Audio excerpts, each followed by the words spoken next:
together, and we have people who have come to speak, dignitaries. We're thanking them, and let's start our webinar with the national anthem. Stand up.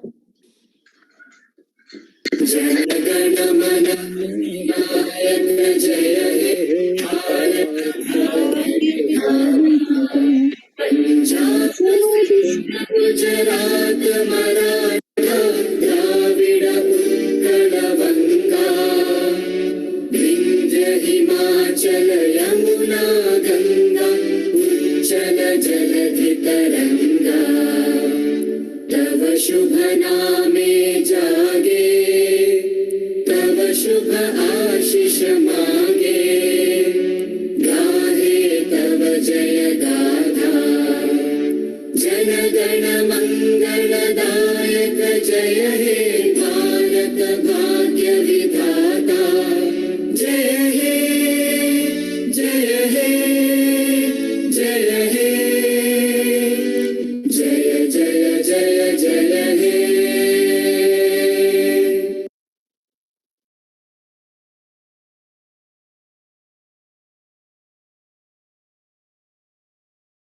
So the SKAL hymn, please.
Good evening, colleagues, friends all over.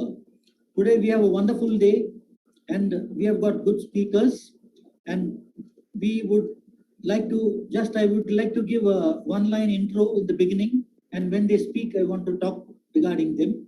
We have Mr. Subhash Goyal, Chairman of Speak Group and Charters. We have got the Additional Director General of Police, Mrs. Abhilasha. We have Morgan Norwich from United States, Washington, D.C. She is Vice President of, she is a Membership Development Director of SKAL USA. We have got Ranjini Nambiar, IPP, and that's the past president for SKAL India. We have got Manoj Matthew, who is IPP, SKAL Bangalore, and he was the architect of SKAL International Asia Congress, which went very well. And apart from that, we have got Maria Teresa Del Comas. She was a past senior vice president of SKAL International. We have got Dr. Kavita Reddy, who is a nutrition doctor, and she has a lot of laurels, and she will tell you what regarding what is immune system and what to eat. And we have a good lineup of today. And Ranjini will talk about sustainability, and things will have good shape. I want all colleagues to take part in this. And now I request Mr. Subhash Goyal, Chairman of Stick Group and Charters, to talk. Before that, I wanted to give a small brief regarding Dr. Subhash Goyal. 1973, he has started his great company called Stick Travels, and we were seeing the great building in Chennai, Temple Towers, which is still continuing. He is just got out of faith, is an organization with the amalgamation of 10 organizations, which he was the joint honorary secretary, which he has is outgoing. And he is in a lot of travel associations as well as the Government of India, airline organizations, and he brings a lot of value to the fraternity. And today I will call him as an activist. He is the one who gave the voice first for the e-visas, as well as before they were nobody was thinking regarding the e-visas. He was pressuring to the government, and he was talking to government for long years, like he wanted to start this e-visa concept and open sky policy, which is today has come. He's one of the architects, and we are very proud to have better. We have seen him and grown in life, and I call Dr. Subhash Goyal to talk regarding the reinventing tourism. Thank you. Well, friends, Welcome, Dr. Subhash. Hello. Yeah, you can hear me? Can you hear me? Yeah, Yes, very sir. well, very well. Yeah, okay. Well, it's an honor to be talking to all our SKAL colleagues from all over the world. And thank you for giving me this opportunity.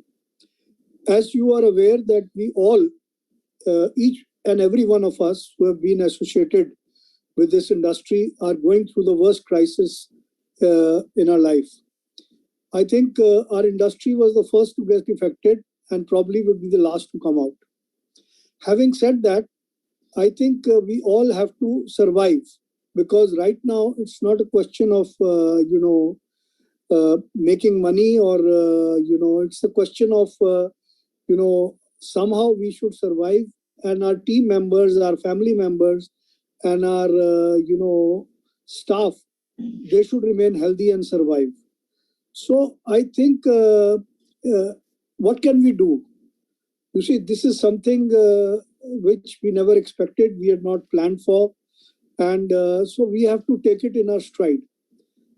So we were thinking that after 2020, 2021 would be a good year, and things would start coming back to normal. In fact, in India, about 80 to 90% of the domestic flights had started operating.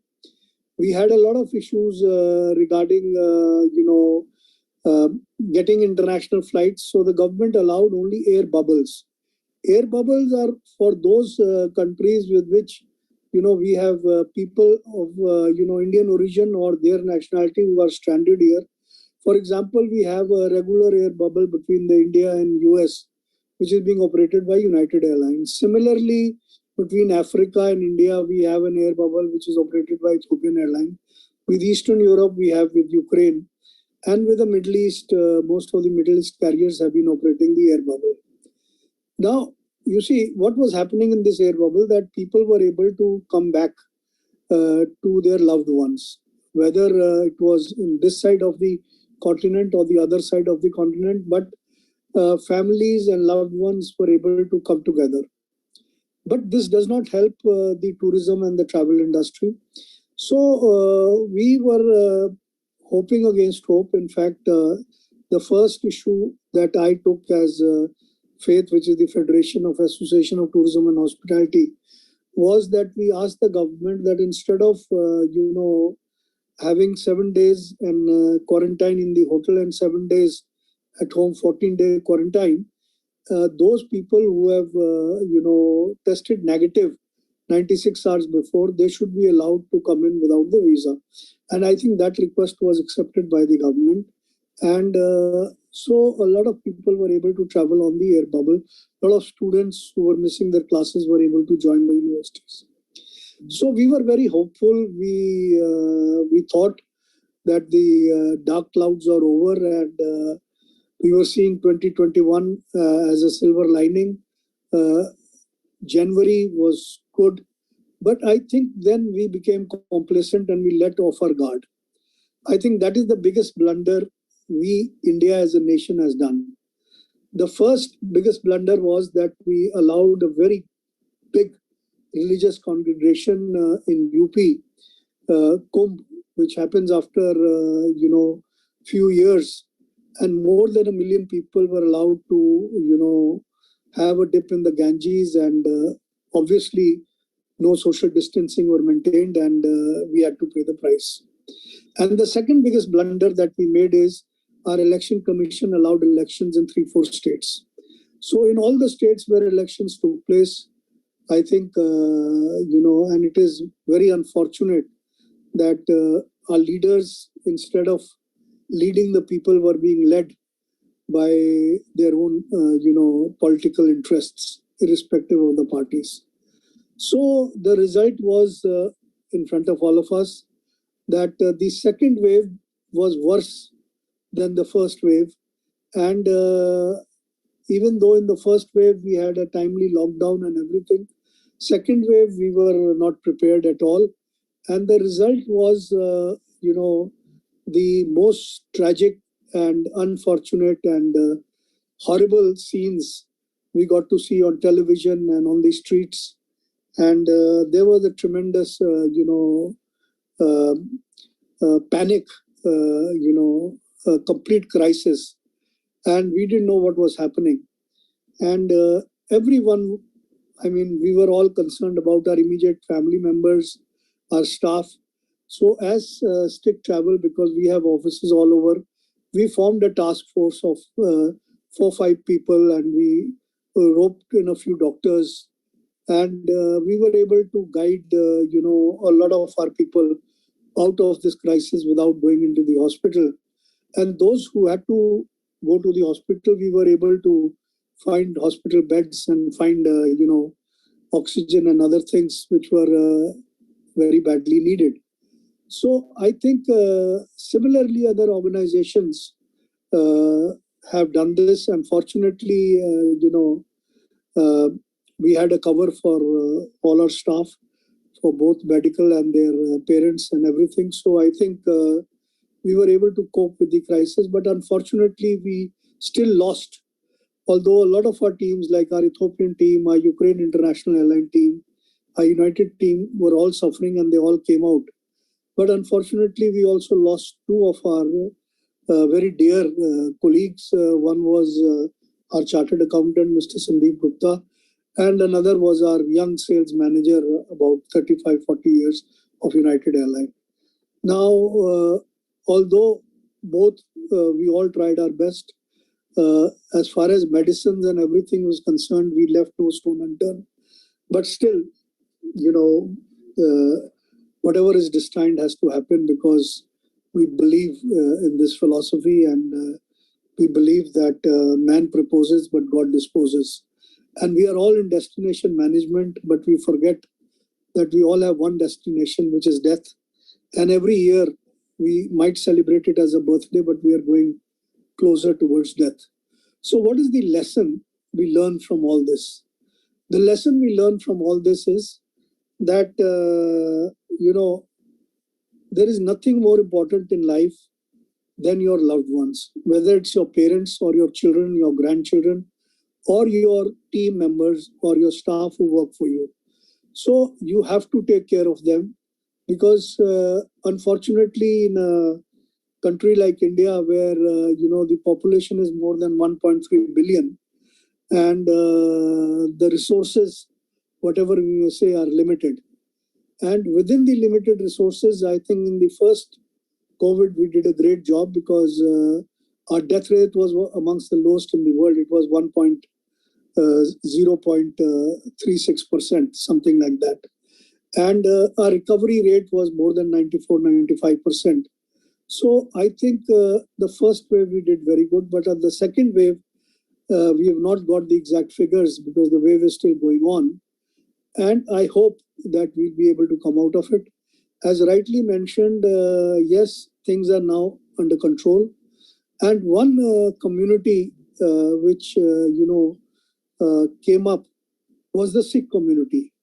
The Sikh community in India, even during the first crisis, and even now, not only for hundreds of years, they have been feeding, it's a part of their religion to feed the hungry, have been doing that. But what the Sikhs did was they even did oxygen langar.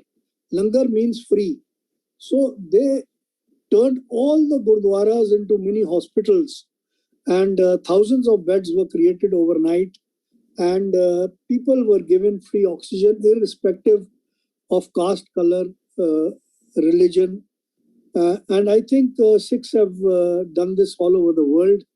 And I'm proud that I'm married in a Sikh family, and these people are warriors also. They are always for the defense of the country, whether it was the freedom movement or earlier.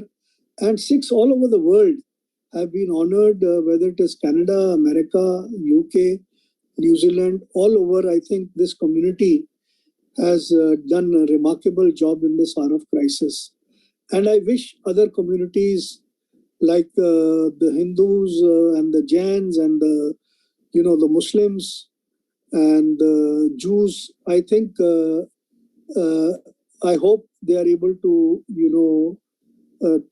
be inspired from the Sikh religion, because and if all the today temples and the churches and the mosques and the open up like the gurdwaras, then I think we will have more than enough in this country. Having said that, I have personally learned 2-3 things which I'd like to share with the August gathering today. One is that whatever may happen, you see, you should never give up, because a lot of people who have succumbed to COVID is because of the fear. It is rightly said that cowards die many times before their death. So one is, don't be fearful of anything. Whatever may happen, your body has enough ammunition to fight it. And with the help of medical experts, I think we can all come out of it. I think 94-95% of the people I know have all come out of this disease. And this disease, second thing which we have learned is that this disease is bound to stay. And third thing which I have learned is that our trade, the travel and tourism industry, is not going to come back for another 2 years at least. So we will have to have, some other supplementary form of income. We have a good team, we have a network, we have, manpower, and we have our contacts. So maybe we should start marketing something or selling some other goods and services. So that second thing I've learned is that we should not keep all our eggs in one basket. Because you see, what happens is that, we don't know what the situation is going to happen, and whether the third wave is going to be more dangerous than the second wave, and whether this black fungus we are hearing about is going to be another deadly form of disease. Whatever it is, whether it is a biological warfare initiated by one country against another country, or it is the nature coming back and taking revenge. Whatever it is, we have to learn to live with this. And to learn to live with it is that we need to get vaccinated, because that is our best protection we are aware of.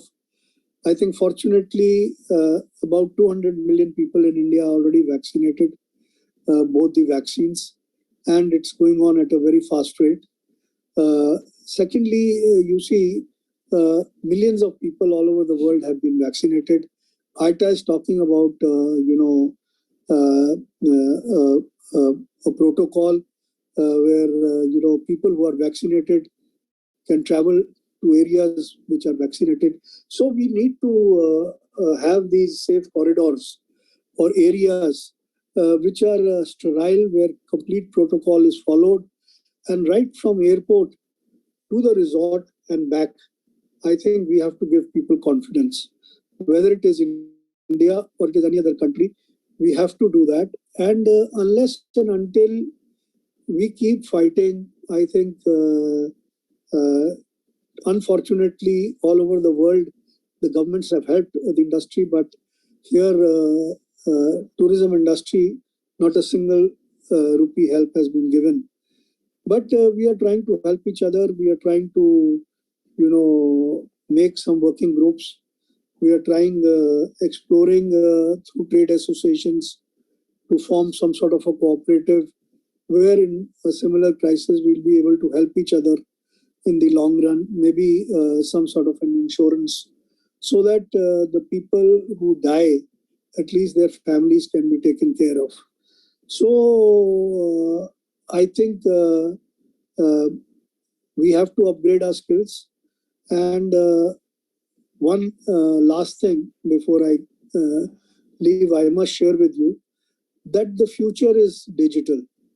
Before this crisis, I had never used a Zoom meeting. Today, I think every day, whether it's a staff meeting, whether it is a condolence meeting or anything, or a webinar or training program or digital marketing training, which we had been giving to our members and our staff, we have been doing it on Zoom and other platforms. And I feel that technology is the future. So only those species have survived who have adapted themselves to change. The dinosaurus was the strongest. It did not adapt itself to change. It could not survive. So my appeal to all of you, brothers and sisters who are listening, is please digitalize, get involved, utilize this time, which God has given us to, first is to communicate with your loved one, pick up the phone and talk to your customers, talk to your family, talk to your friends, old friends, and even talking to one another is helpful. It gives you a lot of confidence and it gives you ideas. And secondly, please, for God's sake, try to learn how to be, whatever digital marketing, whether, social media marketing, whatever, you can, upgrade your skills. I think because that is the only hope, that we need to upgrade ourselves and we have to keep fighting and we have to keep struggling. And I think together, organization like SKAL, together we'll help each other. We'll help each other's business to grow. And I think together we all should overcome. And I think finally, we hope to meet each other physically and hug each other and love each other as we used to do. Thank you and God bless you all.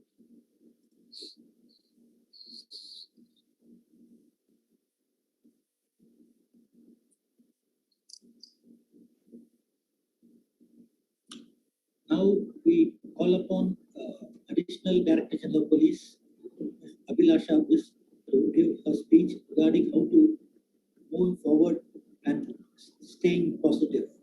Regarding Madam, I want to give a small intro.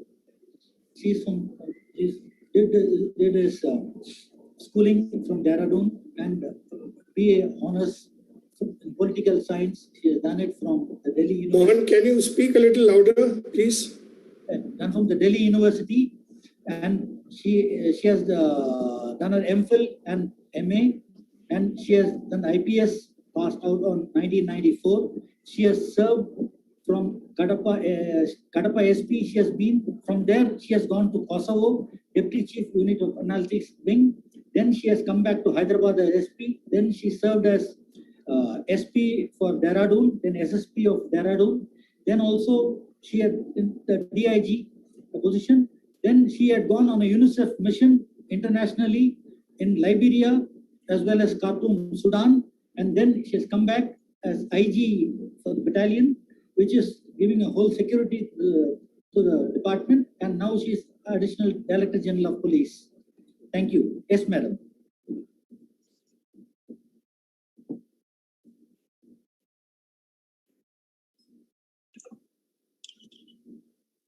Ma'am, please unmute yourself, please.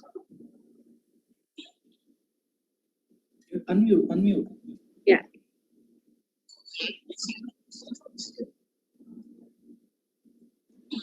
Okay, I've unmuted myself. Can you hear me now?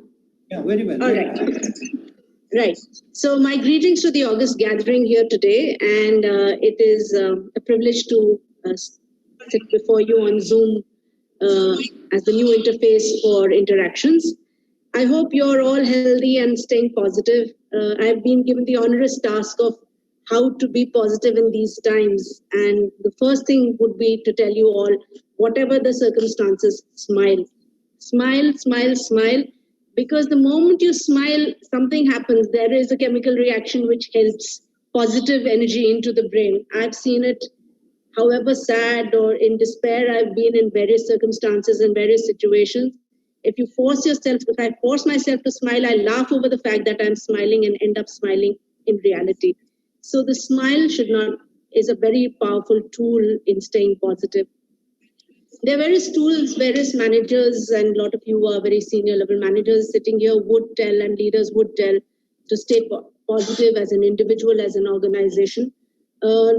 I'm running an organization of about 12,000 people at the moment, and every day for me a situation report comes because I'm in my boys are in the front line, giving security and making sure the lockdowns work, and there is security in the hospitals and systems are working. So my boys are spread across, and every morning a DSR a situation report hits my desk, which tells me how many positive cases in my force today.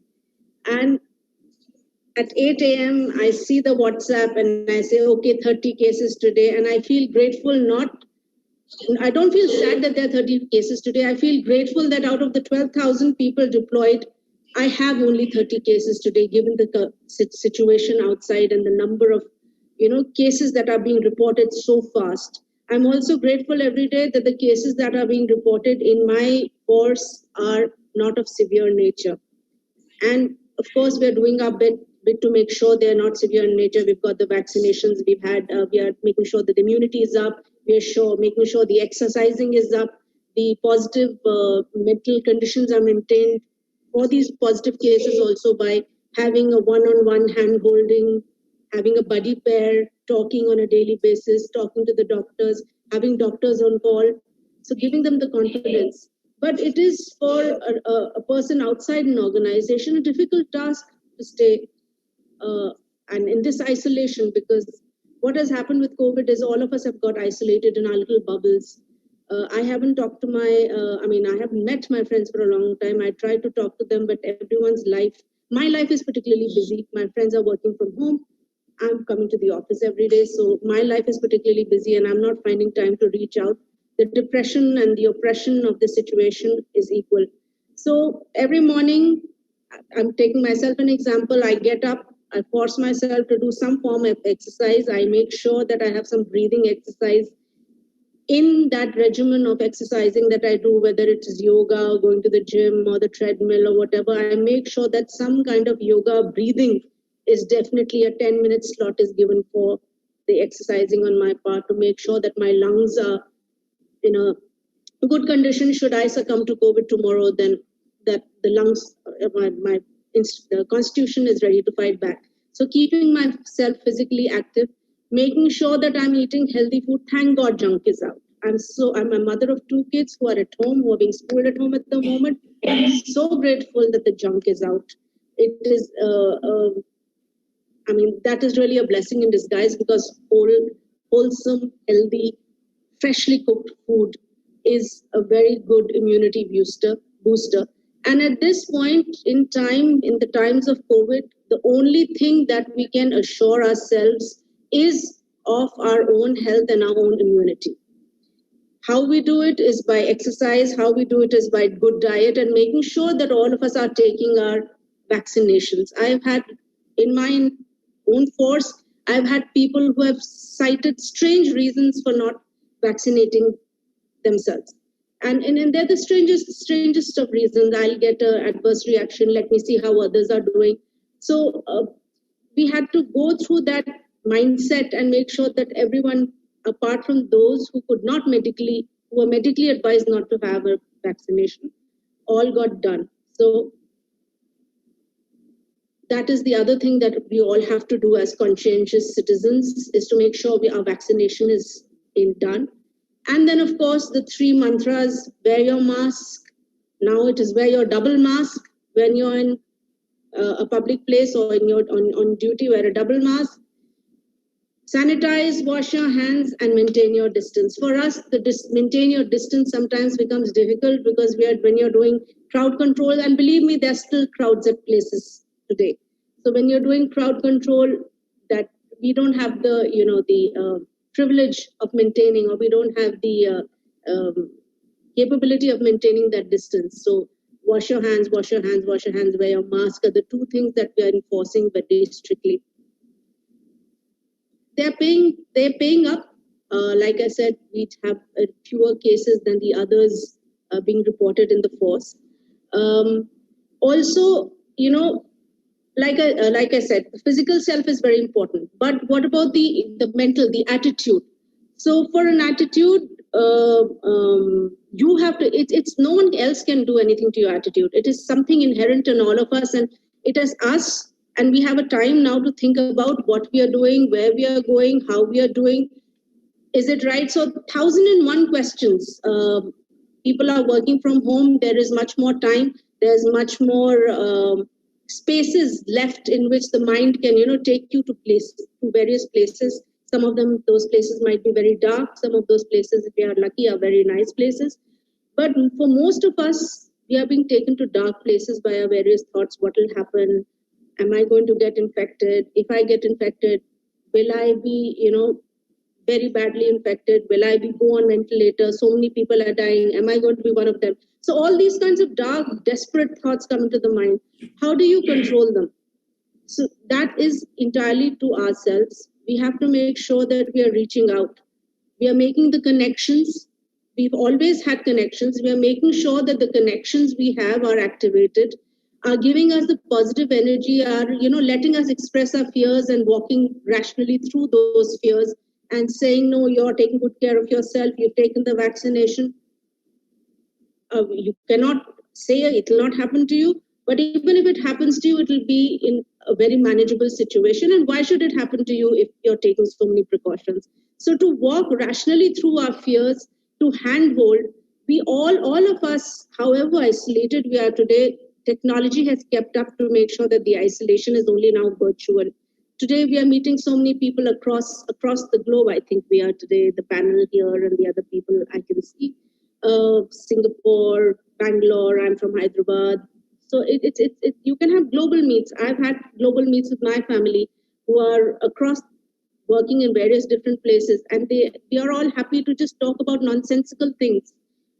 Just tease each other, because it gets you into a positive frame of mind. It gets you away from the thoughts which sort of drag you down. And one thing I tell all my staff, and I keep constantly telling myself, is immunity starts here. Immunity starts in your thoughts. If you think you're strong, you are strong.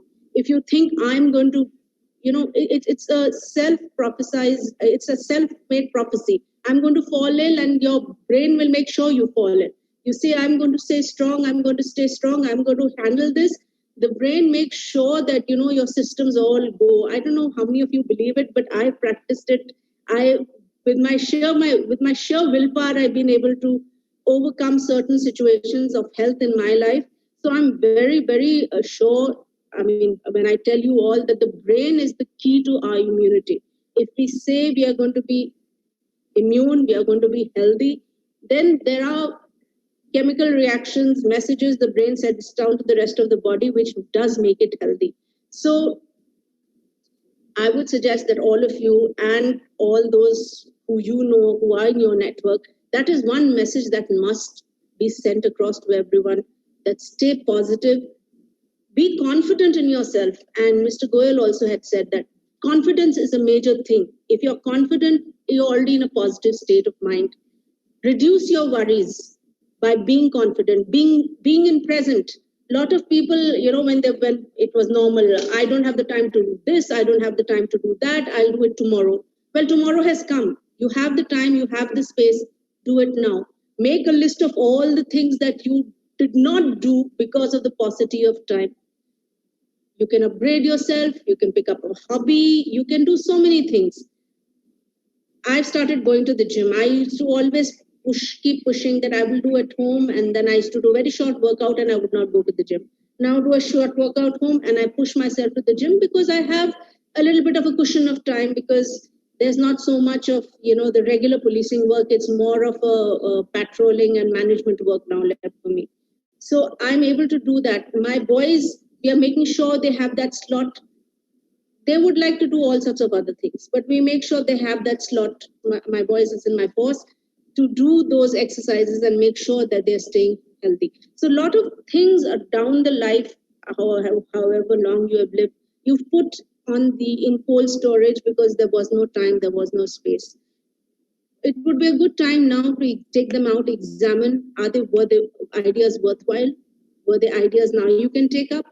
There are lots of classes I'm seeing, from crafts classes to internet, these coding classes, and I wanted to take a coding class. However, it did not suit my time. But there are lots of classes, a plethora of subjects which are available from master teachers. And whether the teacher is in the US or Singapore or Europe or India, any part of India, doesn't make a difference. Zoom and other technologies have made it possible for you to get a good guru to teach you the craft or teach you the thing that you wanted to do. And you can, I know friends who have taken up pottery, because it's a solitary craft, it's a very creative craft, and it gives a lot of peace. Just doing tactile things gives a lot of peace to them. So they have picked that up in this period through internet classes. So that is a very good way of, upgrading your skills, making sure that, you don't have regrets later on, that I was able to do that. This period of time has given us all a window of opportunity, I would say, to question where we are going. Are we going down the right path? Can we course correct? And how can we course correct? So positive thinking, positive motivation, because ultimately it's a virus. It has a life cycle. There is going to be an end. It's not infinite, infinite. It is finite. So maybe 2021, maybe 2022, at some point we are going to get out of it. At that point, how have you reskilled yourself? What path is your life going to take? Are important things we should be ready with. So that once we come out, and I know some people who are now beginning to work again from home after a long hiatus. I think all of us, it makes it's a big challenge again to normalize things. Me, I walk out of my house without a mask. Now I feel as if I've missed something integral. So the habits have formed, which may change, may not change. Maybe all of us will continue to wear masks for the next 10 years or whatever. But there are things that we can upskill, reskill, learn new things, and make ourselves better people, I guess. So I think that is the end of my spiel. I hope you all benefited from it. And thank you again for having me as a speaker. Good day. Thank you, madam, for the speech. Thanks for allotting time for us. Thank you so much. Now we call upon Arjun Masa, LOC for Quebec Congress 2021. Actually, Wansa has to come, and he was in an emergency. He had gone, and I have called him. Why can't you change your flight, and why can't you also join with the LOC president? He told Mohan, I'm sorry. You call me Tom Cruise always, but now I'm driving the plane, so I can't come. So this was the emergency had gone. So we have the LOC president, who is a Quebec Congress president, and she'll be talking about the plus of Quebec Congress. Back to you, please. Go ahead. Good morning, everyone. Good morning for me. Good evening for all of you. Marjolaine from Quebec City. As you see, I've put on my fur hat for you guys. I'm just going to share my screen, make sure I have all of this going on.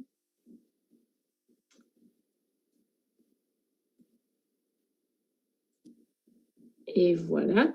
I'm going to skip the video. I'm having a lot of internet problem this morning, but as you know, Quebec City was voted in 2019 to host the 2021 Congress, and it was scheduled for October. We have now pushed it back to December, hopefully where we can host all of you in Quebec. Let me just go to the next slide. So Quebec City is one of the biggest provinces in Canada. We are a World UNESCO city. We have 700,000 inhabitants. As you can see, we all speak English, mais nous parlons français également. Very few speak other languages. It is a completely bilingual city. We are the first birthplace of European civilization in North America. What's our average temperature in Quebec City? Now, I don't want to scare you with the picture, but we are looking at highs and lows of -5 degrees to 12. That being said, we will have clothing ready for all of you if you do come to Quebec City. Our official day program, we're looking at December 9th, where various excursions and tours will take place. On December 10th, opening ceremonies and keynote speaker. Now, there will be an educational part to the Congress on every single day. Mohan, I'll share the presentation with you that you'll be able to share after with your colleagues. We've also been asked by a lot of countries to host their national meetings. As you know, a lot of countries are not able to host their national meetings right now due to COVID. And we've been asked to integrate it for a morning activity during the Congress. So that's scheduled for December 11th. So if India does come and wants to do national meetings, we can have that all set up for you. And on December 12th will be the General Assembly, and on Monday, the departure. Now, it is a program from the 9th to the 13th where we will make sure everybody is back for the holidays throughout the world, where your flights will be able to get back. Now, our official evening programs, the welcome reception, the official SKAL reception, the dine around, and the President's Gala. What we want you to live is how Quebecers and our joie de vivre, how we do all of it, how we can go from our traditional sugar shack to a winter wonderland evening, to having these, probably a dine around on our Ferris wheel inside a shopping center, how we have this phenomenal joie de vivre in winter. Winter for us is close to 6 months of the year. And we have 2 months of spring, 2 months of summer, and 2 months of fall. We want everybody to be able to hear what it is to walk in snow.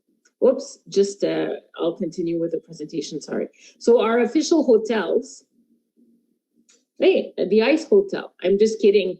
We won't have you at the Ice Hotel during the Congress, but we are the only place in North America to have the Ice Hotel. I actually had the privilege of being their GM for 3 years, so it's a wonderful experience.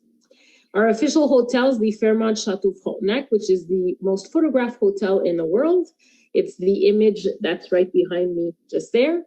The Delta Hotel, which will be the Congress Hotel, which is right on top of the Convention Center. Chateau Laurier and the Concorde are both 5-minute walk from all of this. Now, some of the team building activities that we usually do in Quebec City during winter, why not have a canoe race on the St. Lawrence River? Or ice climb right beside the falls, or hey, let's do some cross downhill skating, or even a snow bath. Now, here are people that some of you might know. Jean Pelletier, who's our SKAL president, Stéphane Parent, who's our Quebec City president, Jean-François Côté, where you all know is our SKAL Canadian councillor, and myself. Well, we all did our snow bath this year. It's a tradition. We do it.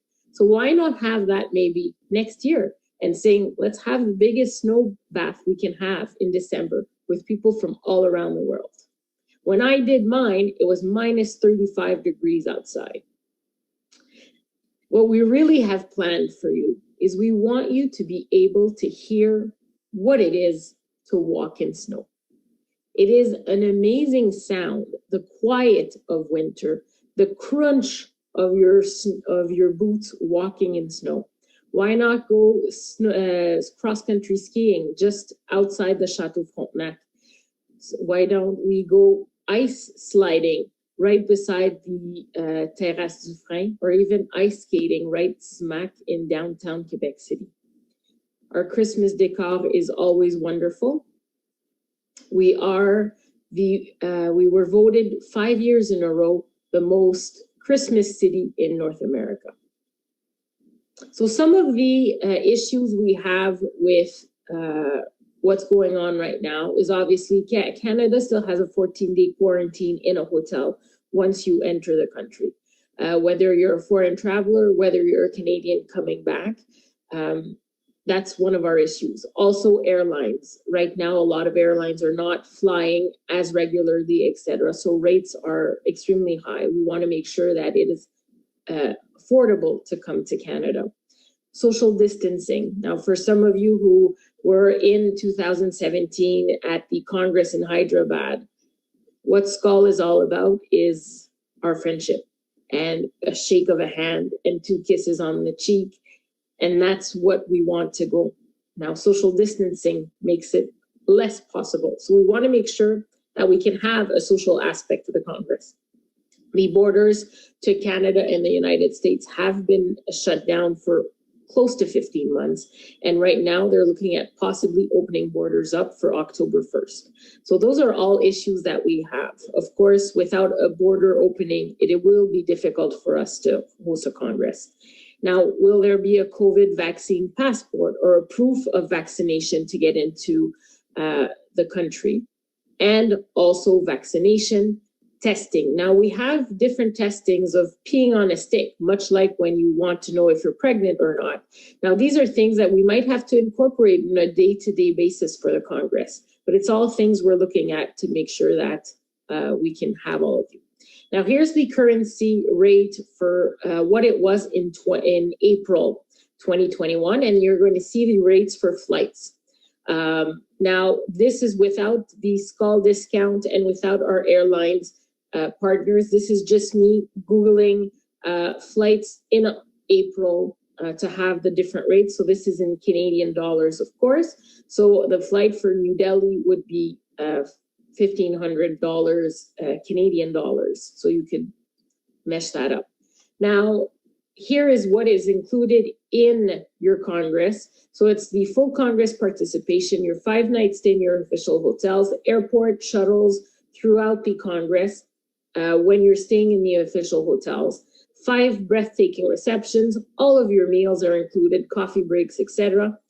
The activities included in the program and the spouse program. We want to make sure that if you bring your spouse to live and experience Quebec and the magical, beautiful Quebec City, we want to make sure that every day they have an option of different activities.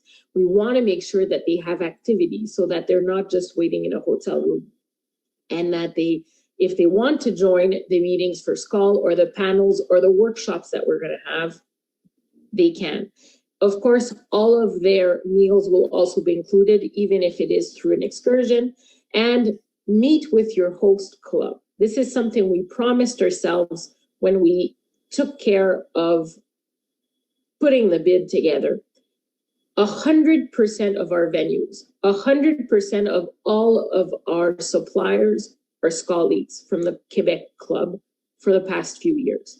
We want a SKAL Congress by SKAL leads for their SKAL leads. And we guarantee there will be time to meet throughout. We want us to socialize. We haven't socialized in how long, even with our own families. So we want to make sure this all happens. And of course, we want you to experience our joie de vivre. Now, here are the rates for the Congress. The Canadian rate, which is in bold, will never change. What will change will be, of course, with the currency exchange. Now, the Canadian rate, you have the different rates that are there. Mohan will get the presentation, so you'll be able to have all of this. Now, July registration will be ready. Why did we push back from January to July? Well, it's easy. In January, I could not say, let's host a Congress. We were not there. Make sure to like our Facebook World Congress Quebec City 2021. And here is the email for the World Congress in 2021. Now, you'll get more information through your SKAL newsletters in June and by the end of June, and then we'll get registration going, etc. Now, visas, we have a platform. We're lucky that in Canada, once we have an international Congress, we once registration is done and paid for, we send out the letter for you to ask for your visa to come visit. But that same letter goes to Immigration Canada, which emit the visa. And once they have it, it facilitates everything. We've seen through past Congresses with the way we work here in Canada for the visas, within sometimes 3 days of a Congress, someone can get a visa, because we not only send you the letter of invitation that you've officially paid for your Congress and you're registered, but we also send it to the officials here in Canada, and then they can link it up really quickly. So you'll see all of this process is nice and well. So I hope you enjoyed my presentation.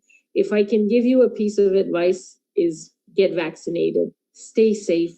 Let's cross our fingers to see us all in December. Thank you so much. It was enlightening, and India and the world will know more about Quebec when we come there. Thank you, John. In the very short span you would have come. Thank you so much. Now, I would invite the young and energetic Morgan Marwich, Director Supplier Strategy of Global Business Travel Association. And regarding her, she is the Director of Membership Development of SKAL USA, and she was President of SKAL Washington, and she has a lot of medals to wear. She's been selected by the Group's Tourism magazine that the next generation top 10 group travel. She is also one of them in the United States, which they are given. She is educated from the George Mason University and did in health and tourism, how to develop the management. It's there. And she has been an alumni member for 2 years, and she's also in the National Tour Association and as Director Partnership. Please go ahead, my friend. Morgan. Thanks. Thank you, Mohan, for the morning. Well, good afternoon, good evening. Thank you so much for the invitation to be here. And good afternoon, evening, everyone. And to my North American and any EMEA friends, good morning to you as well. And to my fellow friend in Quebec, wonderful presentation, and hope we can cross borders to come and visit you. It is a delight to be with everyone here today, virtually, of course. The first thing I'll say is hope is on the horizon, and I can't tell you enough. We just had our SKAL USA annual general meeting in NCM yesterday and the past few days, and we met in person. And to say how great it feels to be able to hug for those that felt comfortable hugging, and just being able to see everyone and sit around a table and have discussions, it is a delight. And it's something that we haven't been able to do for months. So I will say hope is there, and I promise all of you will get there. And to echo the words of so many before me, do get vaccinated. Once you are vaccinated, there's the door. I feel the door is open here in the States. Just to give you a brief update, as you know, many people in the States are vaccinated. We're I hope we do reach that herd mentality. I think we're almost there. However, when you walk into a hotel now, there are signs, and about a third of the states now have opened up to where you don't have mask mandates. So you don't have to wear a mask. if you are vaccinated. Same with restaurants, and same with many other establishments. It is basically, a lot of them have made different corporate policies as to whether you're wearing a mask or not. So I would like to just say, hope is there. It will get there for all of you. So I'm just wishing you all safety, and just take the time and just take care of you and your family. To echo the other words that were said, I now, with that things are opening up, I am seeing my family. We are doing a family vacation, and I picked up my own hobby. I now play the ukulele. That was my COVID hobby. So if anyone would like to hear a tune, I only know one song, but I will happily play it for you. But to give you an update on SKAL USA, we had a great AGM. We got to vote on some new bylaw changes. We'll be bringing, hopefully, our full board up to have our meeting at the end of the year up in Quebec. So we have some great initiatives that we've done this year as well. We launched our professional webinar development series, which was great for our members to be engaged every month. We've also done a Facebook Live series where we just hosted past President Mock Singh, just to engage and talk about and highlight some of our colleagues and what they've been doing and how they've been handling through COVID and what their business looked like. And one other initiative that we're going to be launching is a career center. One of the things that's really affected, and we've noticed here in the States, and we've seen it all around the world, but as we're coming out of the pandemic here, is that getting workforce recruitment back. A lot of people aren't returning to their jobs. So in hotels, in restaurants, they're having a real struggle starting to rehire people. Jobs are available, but they're not getting the people that they had back. So we're launching a job board so that our colleagues can post jobs that are available. They can have anyone that's looking for a job can post their resume in there. So that is coming soon. We are about to sign that contract and get that launched up on our site. So stay tuned for more, and you'll see that up on SKAL USA site. I really wanted just to brief everyone and tell you about an organization I work for. Is called GBTA, but tell you a little bit about the business travel industry, but also tying it in with the leisure travel segment. We at GBTA, we basically work with the business travel segment across the world. It is global. And there were some really unique stats, and you may have heard the quote of Bill Gates saying that business travel was not going to return like it had before. And then we've seen this tremendous surge in return of leisure travel already. So here we've seen where you've had like Airbnb and Vrbo just bookings like crazy. There's a shortage of, not even necessarily a shortage, but to get a rental car here, it's extremely expensive due to the shortage, not a shortage of fleet, but also there's also an issue with cars and the production of cars. So you're kind of seeing a very weird mix here when you're looking at travel, but also it's really, everything is domestic, and it might be short trips, it might be long trips. It's also regional. A lot of people are still going to the national parks, beaches. Beaches have been top destinations. But you're starting to see people come back and really make those domestic trips. Booking windows are still short, particularly if they are looking at the international destinations, because if you are a vaccinated US traveler, you could start looking at those international trips. And even if you aren't, there are some considerations, but again, they are looking at a vaccine passport and other options if you are traveling internationally. When you're looking at the travel, we're seeing that there are, again, those shorter windows. When we're looking at business travel, though, it's definitely a different ballgame. Business travel has not come back. It is to struggle to come back. And so what we did at GBTA since COVID started, we launched what we called our coronavirus poll. We've polled the industry from back and starting in February when we first really started to see that it was going to have an impact on business, and everything started to close. And so to kind of some stats that I wanted to share with you is that 92% of our poll of companies have either canceled or suspended most of their international business travel. And I say that because I give you that stat to compare it to this stat, is that 13% of our companies plan to resume international business travel in the near future, and that means within the next 1 to 3 months. That's a positive percentage, given the fact that international airlines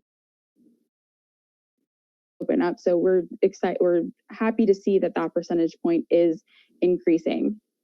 We also can have it broken down where, and if anyone wants this data, I can send you the link to it. But we also break it down by Canadian-based companies, European-based, and then all of the companies across the board. We are suppliers, and when we look at suppliers, it's anything from like your hoteliers, your TMCs, your tech companies. We ask them if their bookings from corporate customers have changed.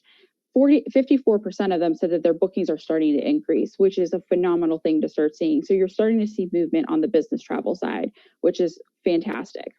The biggest problem and the biggest thing is, are employees willing to travel for business? Are they open to even considering it? Because it's all about the liability and the duty of care when you're looking at business travel. So we asked, do travel managers think their company's employees are willing to travel? And we had a surprisingly amount. So when you look at back, say like November, about 50% were somewhat willing and very willing. That's half of the survey.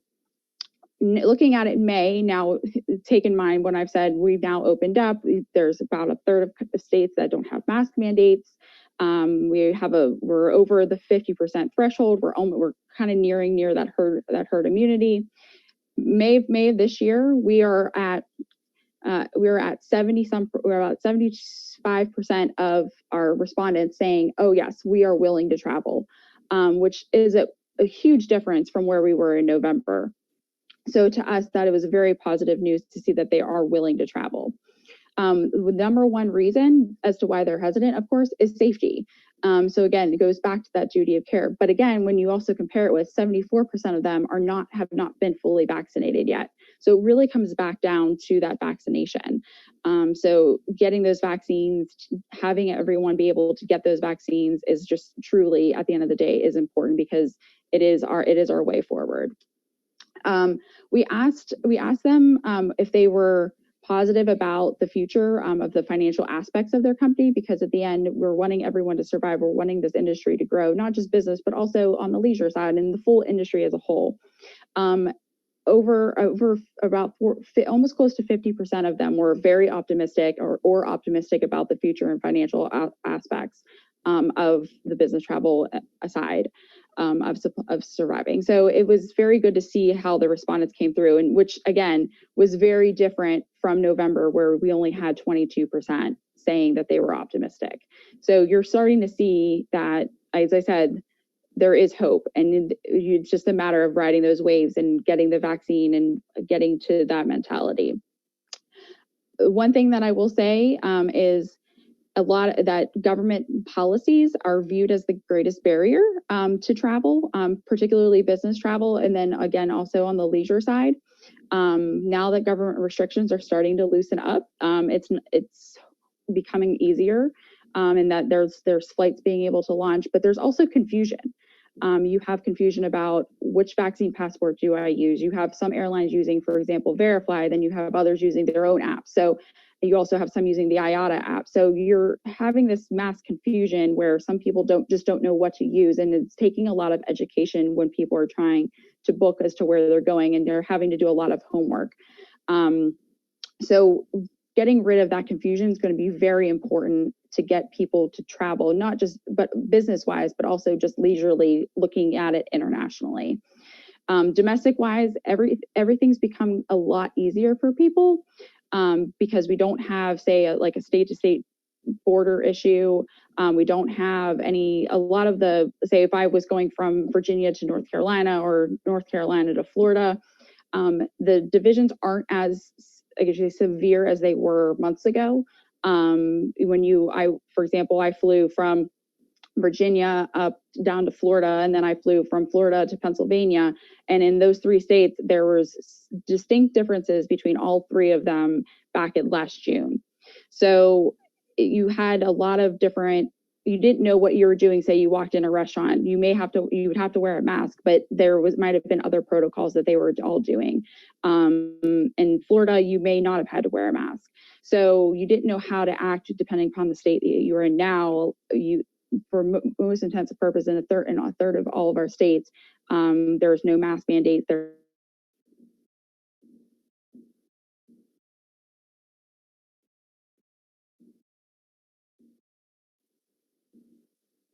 Your screen froze.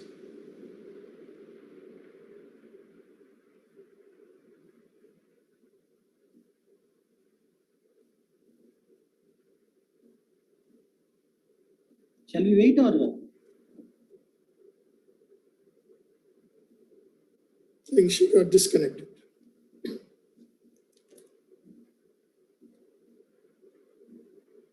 Shall we wait or proceed?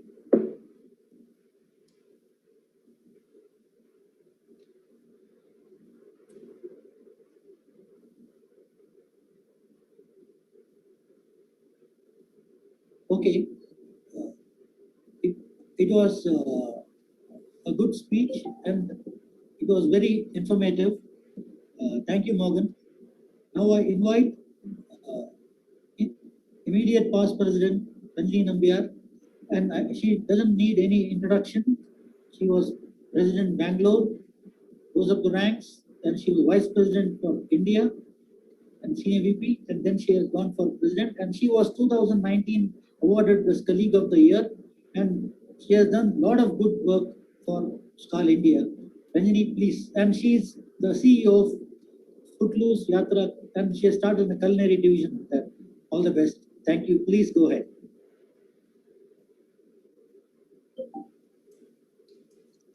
Thank you, Mohan, President Mohan, for the wonderful introduction. Thank you so much. And to all the respected panelists here, to Mr. Subhash Goel, Ms. Abhilasha, to all my dear friends, Morgan, who spoke now, and Marja, all of them from all over the world. A big hello to all of you. It's so wonderful to see all of us on this global platform. So I can't say the mornings and the evenings. I'm sure we're all in different time zones, but lovely, whatever time zone you are, a big hello to all of you. Now, how are y'all doing? I'm sure we are all in the lockdown phase. And last year when the lockdown was first announced, all of us were so eager to move into the digital platform. And 1 year later, see, I can't see anything without my glasses. So that's the perils of, the screen time which we have spent. And the innumerable, webinars. In fact, I think SKAL India hosted 14 webinars with all across our clubs in India from April onwards. We did with all clubs, focusing on their properties of their colleagues and activators. And it was a big enthusiasm to, move into the digital. Now, 1 year later, I think I've exhausted my list of Netflix. I've exhausted my list of webinars. I've left motivational speech. I stopped reading newspapers because it's only depressing news which we have to see every day. But we have to stay positive and we have to stay afloat. And how, as the previous speakers spoke about, as Mr. Goel said, that, one has to be reinvent ourselves. And I was just thinking, how do we adapt to change, to technology? I think all of us have adapted very quickly to that. And as regards the skill set training, and as he said, that one should have an alternate income. And this is something which one of the webinars I spoke about, an alternate source of income. And that's exactly after 1 year of sitting and exhausting my list of, doing all these things and watching movies, I said, I have to do something and someone has to push me into. Culinary Yatra was always there, which we always took people, clients on culinary trips abroad and in India. But this is something which I said as a home chef, because I pretty well cook well, so my friends say. So I did a pop-up kitchen starting this weekend.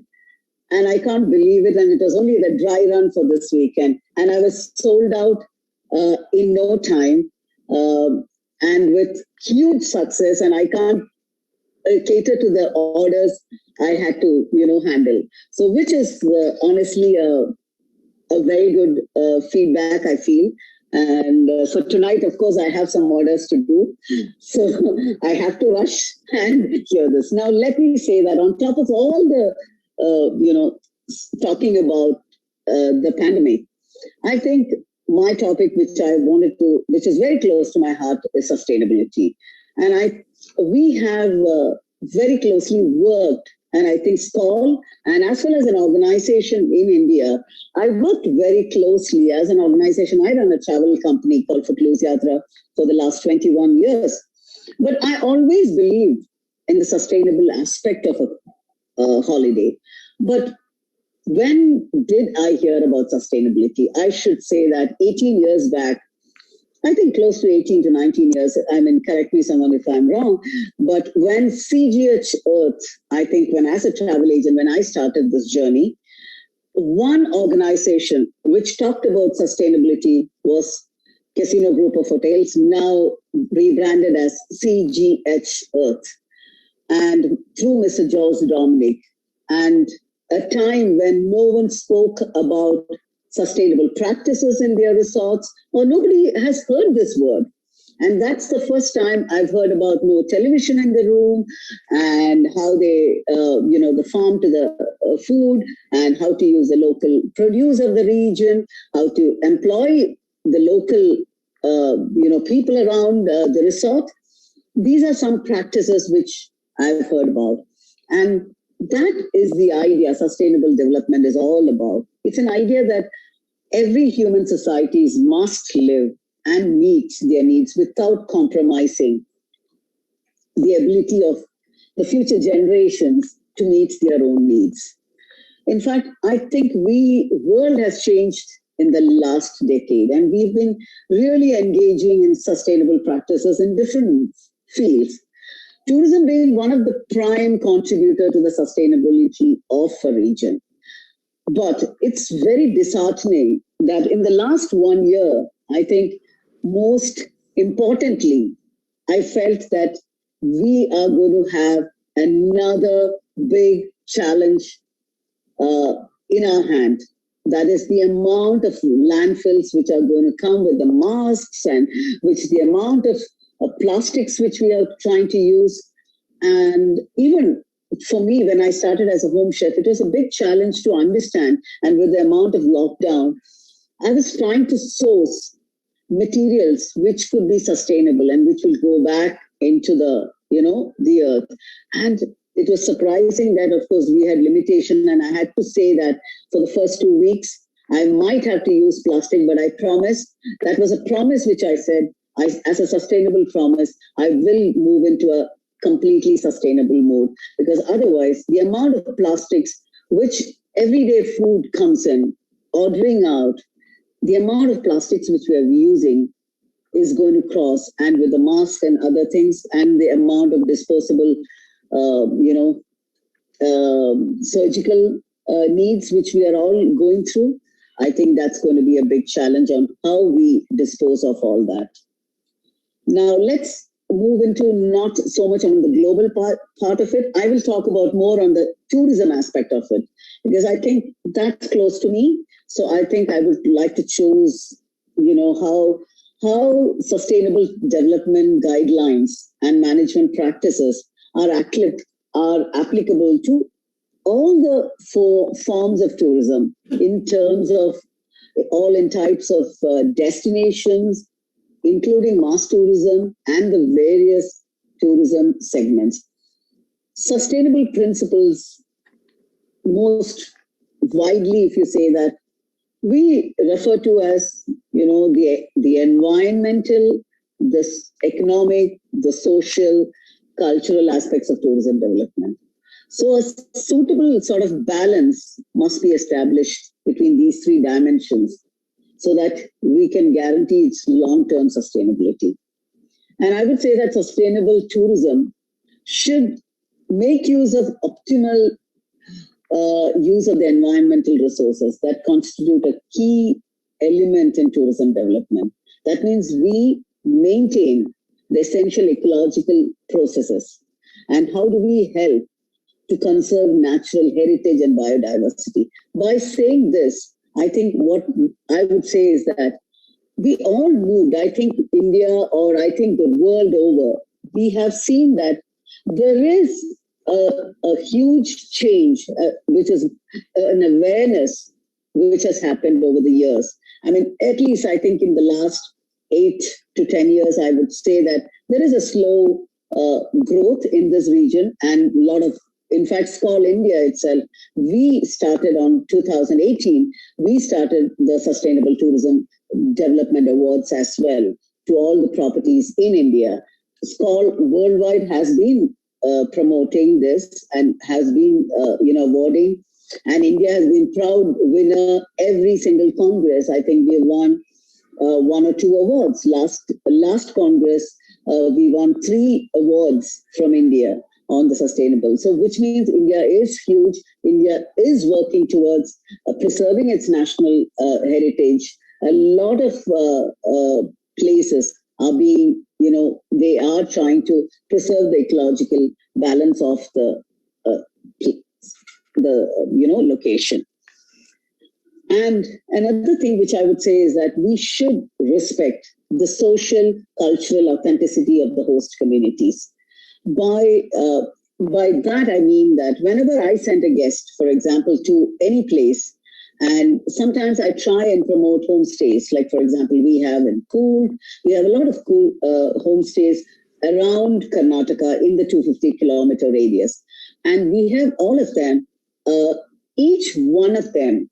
In fact, when we send, whether we send them to the homestay or we send them to the resort there, we would always explain, a little note is sent along with to the guest to say that these are the things you need to value in that region, the social, the local people. In fact, the way they wear their outfit, or a little bit of introduction on, like, for example, I mean, to make it very easy, I mean, when we go into a place called Coorg, normally in India, a sari is worn in one particular way, but in Coorg, it's worn in a very different style. And people, as a guest, you might ask, why are you doing this? And why isn't it not the way to wear the sari? Or, it's to respect the culture of that particular region and the way they wear their clothing style, their eating style. A little bit of introduction to the local community is absolutely necessary so that we as a tourist traveling into that location will respect the region's social aspect of it. And of course, to understand the cultural understanding is truly worth it. And and another very important aspect of it, which I was talking about, is that we should ensure that any resort, I'm sure that all the resorts around are moving towards that. But I would say that by being sustainable, we need to employ the local resources, like how the food comes from within, when now I think world over the trend of farm to the table concept by miles. We would talk about that's a different aspect to it. But here what we are talking is about employing the local, people of the region. By that, you go with, I think you will have double benefits, because the local understands that region and the place very well. So when they interact with the guest, they are much more adaptable and they're much more enthusiastic to speak about the region and speak about the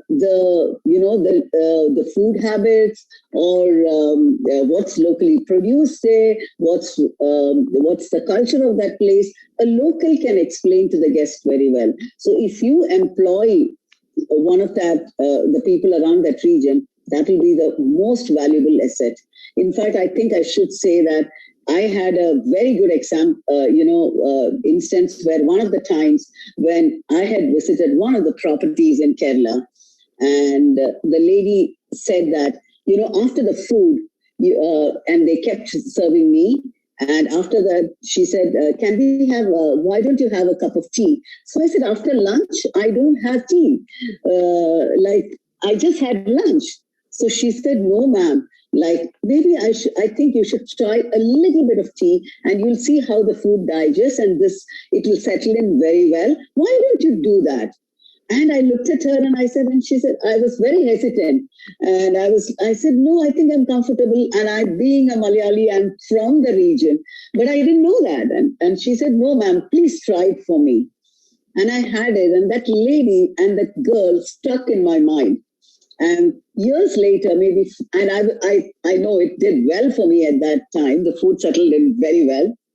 In fact, 5 years down the line, or 6, 7 years down the line, I went to another resort, and the lady was serving food. And I said, hey, do you remember me? And I was the one, and she had tears in her eyes, and she said, you remember me? So I said, yes, I do, because of that particular instant, where you convinced me to have that particular tea along with my food, to digest my food, to make it more comfortable for me. So these are little instances which a local can, add value to the property's sustainable causes, of course.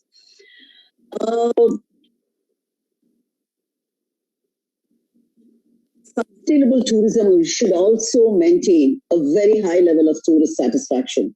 And so, by meaningful experiences to the tourists, and raising their awareness about the sustainable issues and promoting sustainable tourism practices amongst them. That is the resorts or the travel agent's responsibility in educating a customer.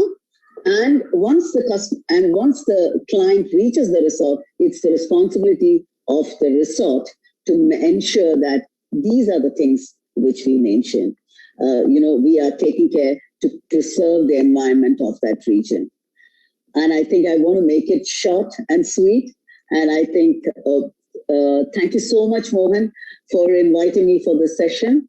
And I'm so happy. And let's all see that we are all able to go to Quebec to attend the Congress. Yes, I'm vaccinated. I'm waiting. Now the hunt is on for the second dose of the vaccine. And also the hunt is of which vaccine is accepted worldwide. So I think I've been COVID-shielded. So I hope worldwide I will be accepted to travel. And let's all meet up somewhere someday very soon. And stay safe, all of us.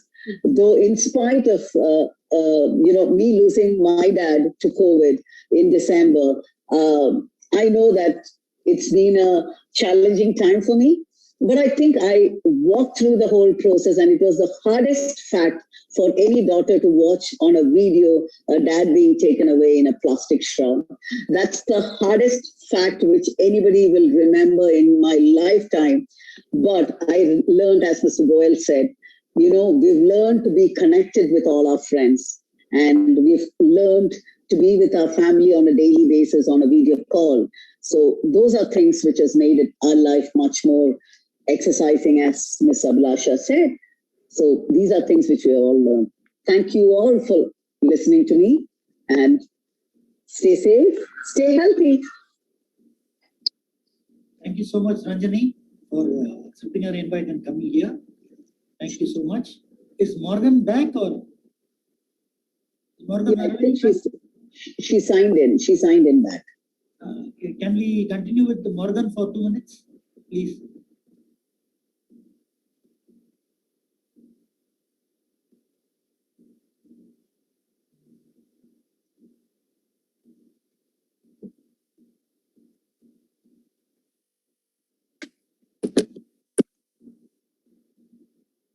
Okay, hi. Well, okay, sorry about that. I had some technical difficulties just now. So welcome back. So I will finish up where I had left off. The one fast little tidbit that I had was everyone's been talking about flexications, and of course we've known the term bleisure for years. And so we asked our membership about bleisure and if that was something that they were doing, because as we know, everyone's been working remotely. And that's been seen kind of as a trend by some entities. They've been seeing where with the remote to work, they've been working in other places. You've also had different visas where, for example, as an American and others, you could go work in other destinations. As we've started to come out of this pandemic, it's something where we asked about bleisure and also these quote unquote flexications. It was something that was not necessarily something that they were eager to go and do, was to necessarily do a flex vacation and combining their business trip with a leisure trip. It was kind of actually split.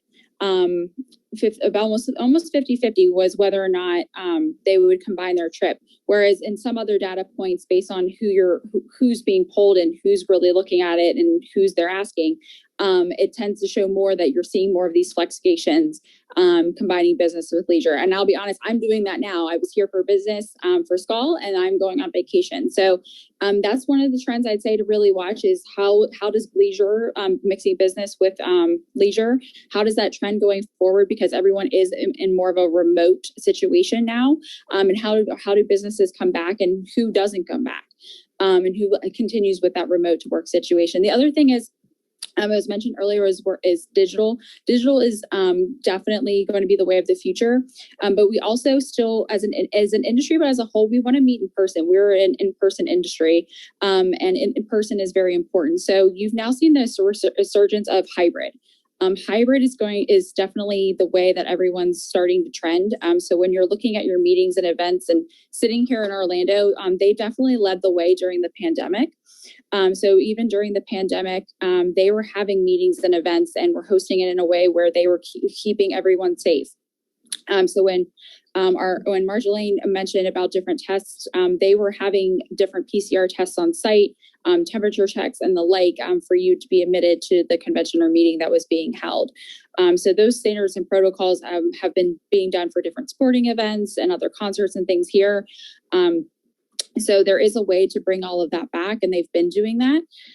So I'd say with that, you definitely will have a hybrid component where now that we've created this digital, I guess you say, environment for everyone, and we're now used to making it easier to see someone and do business. But we also still want that personal connection in person, because it's a different relationship when you're meeting in person as well. So you're definitely going to see, I think, more of a hybrid component going forward. And it's going to be interesting to see how it all shakes out, particularly when you're talking about meetings and events, and particularly conventions too. The final thing is, I'll say, when you're talking about the future of tourism and how it's all going to see, I think we're all interested to see how it all comes. The number 2023 was mentioned, and that's what all the data is showing is 2023, 2024 for certain other segments will be the years of when it will come back. Again, it's going to be different for each segment. So you'll see the cruise industry rebound differently than the hotel industry. I kind of like to say everyone has their own COVID story. So your story will be different than my story, my experience. When I came out of COVID and we opened up was different than, say, someone else in a different state, and it's different country by country. So across the industry segments, it's different for each of them too. So, for example, as we all know, private jet charters have done really well. The airline industry has not done significantly. So it's been up and down for everyone. And so you have to look at it segment by segment and industry by industry. So I think that we will come booming back. Everyone's talking about a roaring comeback. And there's been the term called a revenge travel. I'm not a fan of the word revenge. I think that we will come back in a resurgence. We will see people wanting to travel in different ways. I think you'll also see people wanting to book trips, longer trips, trips that they've not been able to take and that they've wanted to take for years because they've had the opportunity to maybe save some money during COVID, and take those once in a lifetime trips that maybe they haven't taken because they've just been in lockdown for so long. So I think it's going to be a great resurgence when it happens in 23, 24. But you also will have people that are traveling now. So like myself, I've been traveling through the pandemic. I've traveled now, and you'll start to see it domestically within your own country first, and then you'll start to see more of that international travel. I'm excited to see the international numbers as they start to come in when we open the airline airline borders. Coming here this next month or two, and see how some of those shake out. So like the different partnerships that have been formed, like for example, Delta with the U.S. to Italy flight and a few others. So to see how those end up and what the flight numbers look like.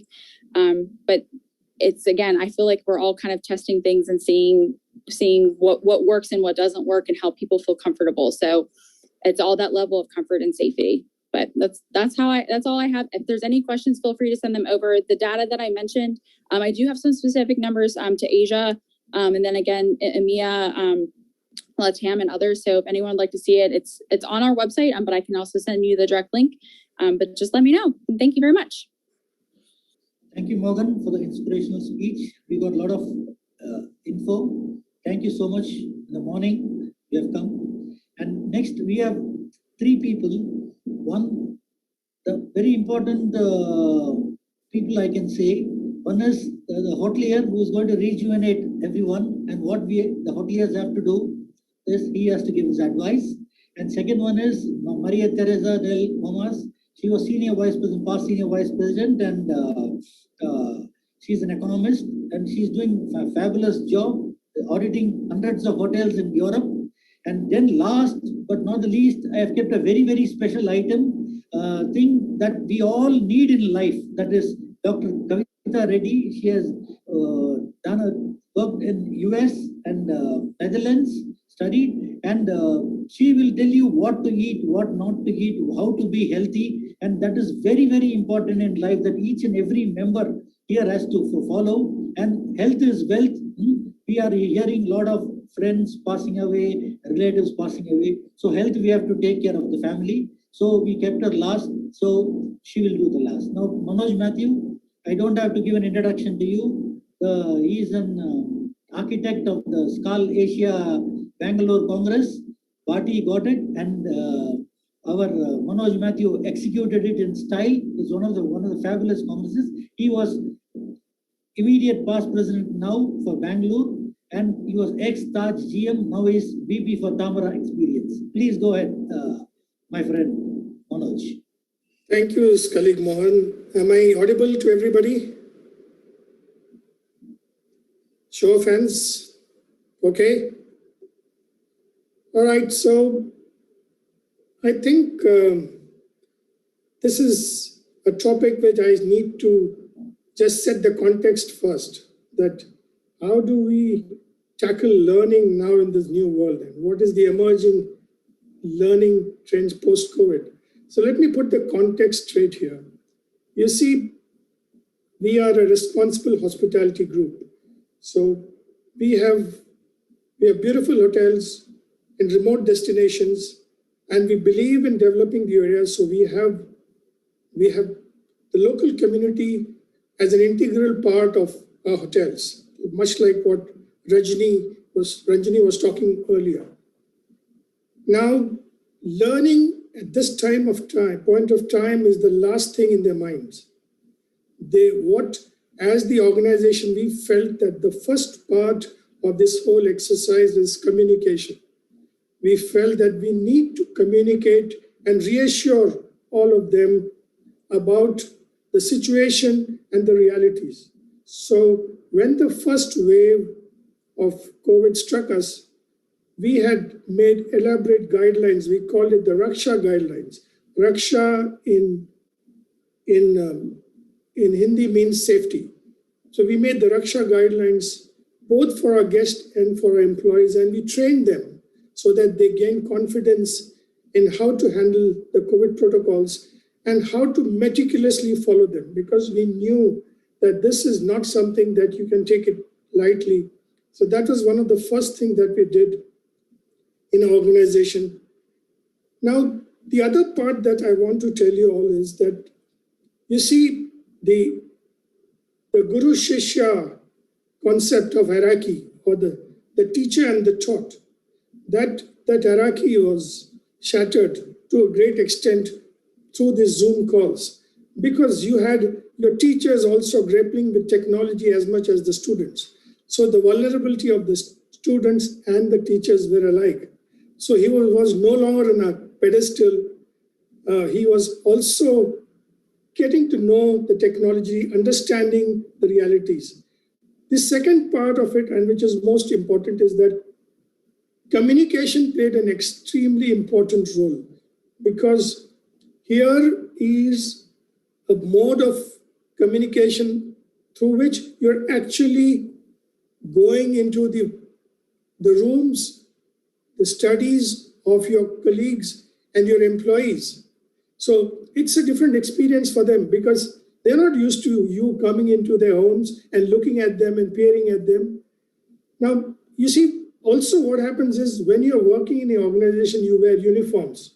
When you wear uniforms, it kind of balances everybody. You don't know where he's from, which part of the country or social status. But here you are very much vulnerable.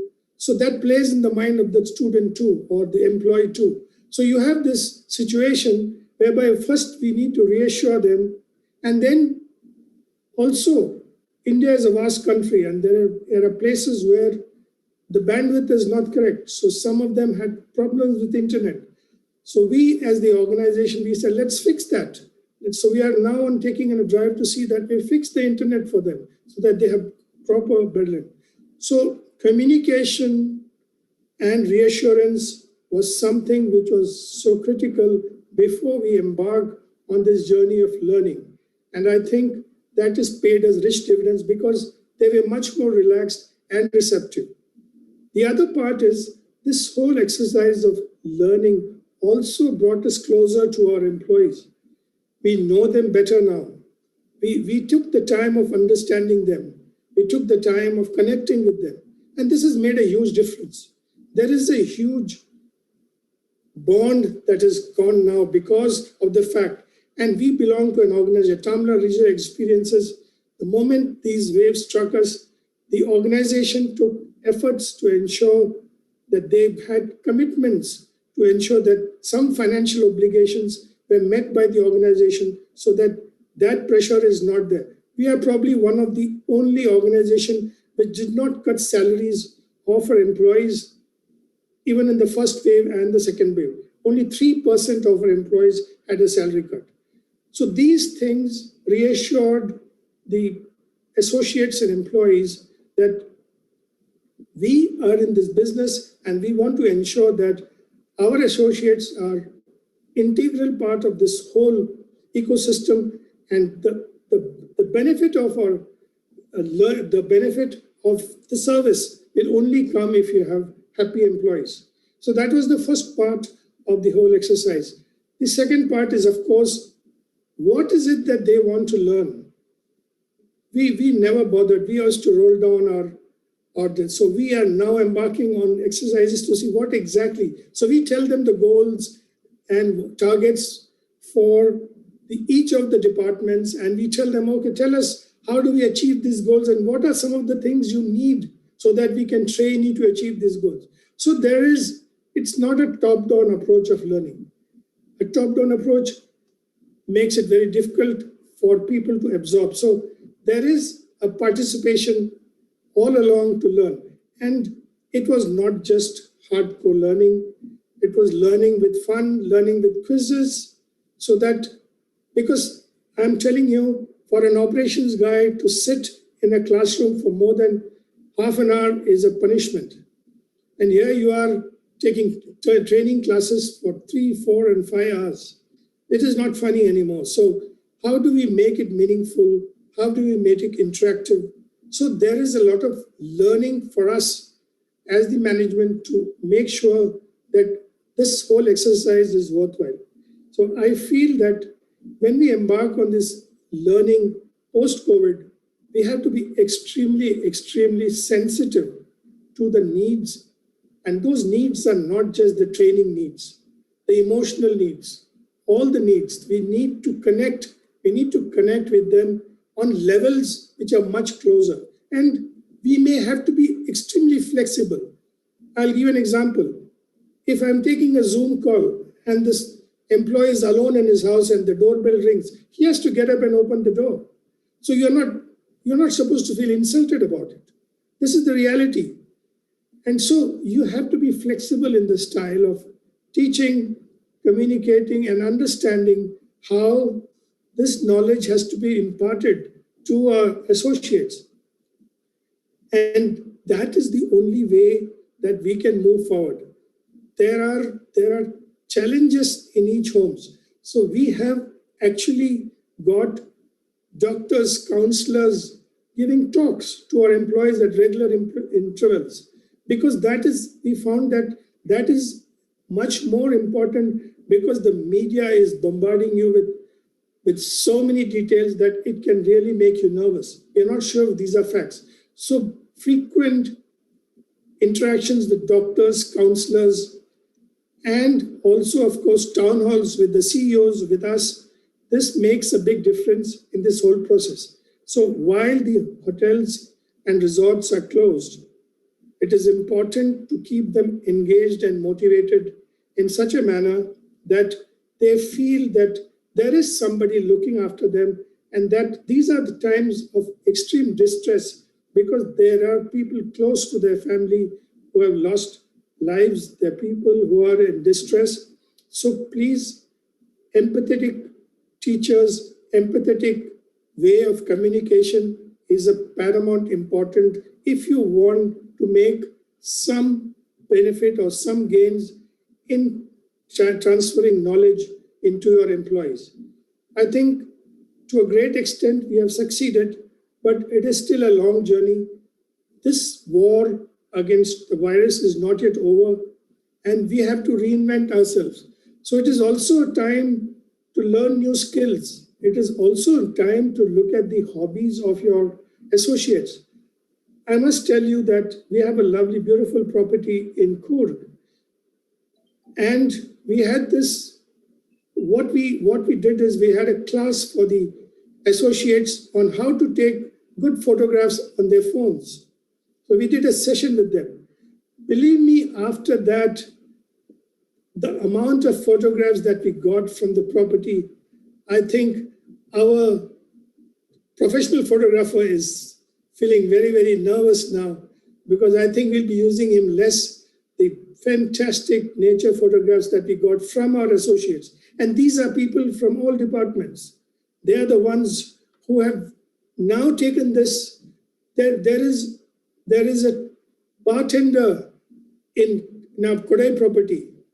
He came out with beautiful cocktails and mocktails, which was flashed all over to all the colleagues. So now we are asking our property unit managers to talk to the other units, tell them about their properties, because we felt that it's important to cross-sell and cross-promote our properties. So the units, the HODs and general managers of different units are talking to each other and telling them the USPs and main features. So now what we are also looking at is, we are looking at talking points in your property. What are the talking points? What are the stories that can come out of it? So storytelling has become very, very critical. So we have properties, we have history, we have fantastic stories about the flora, fauna. We have our properties, for example, our Coorg property is 180 acres. And so, because people now want safe destination and safe holidays. So exclusivity is safe destination, so they have the time. So if you can tell them stories with which they can connect, this makes a huge difference. So the talking points in each hotels is being discussed. Stories are being told by each and every. We encourage them to tell stories. We keep people to narrate these stories to each other so that they understand it much more, and they feel a sense of belonging, a sense of pride about the property and the place. And we are very confident that after whatever this, and this too shall pass, and after the coronavirus is over, after things settle down a bit, I'm sure we are very eager to promote destination and tourism in all our area. Now, learning new skill sets is also one thing that we feel that is very important, because times are going to be tough and you have to be multitasking. You need to have rationalization of costs. So you have to be prudent in the way we work. So the importance of cost management is also something that we have taught our employees to. They have understood what is the waste. So we weigh the waste after the cafeteria food and the guest food, weigh the actual waste that is there, so that they understand the importance of not wasting food, because there are not so many fortunate people who may be waiting for a meal. And I'm very proud to tell you that we believe we are a part of an organization which is associated to Mr. Shivulal Foundation, our promoters.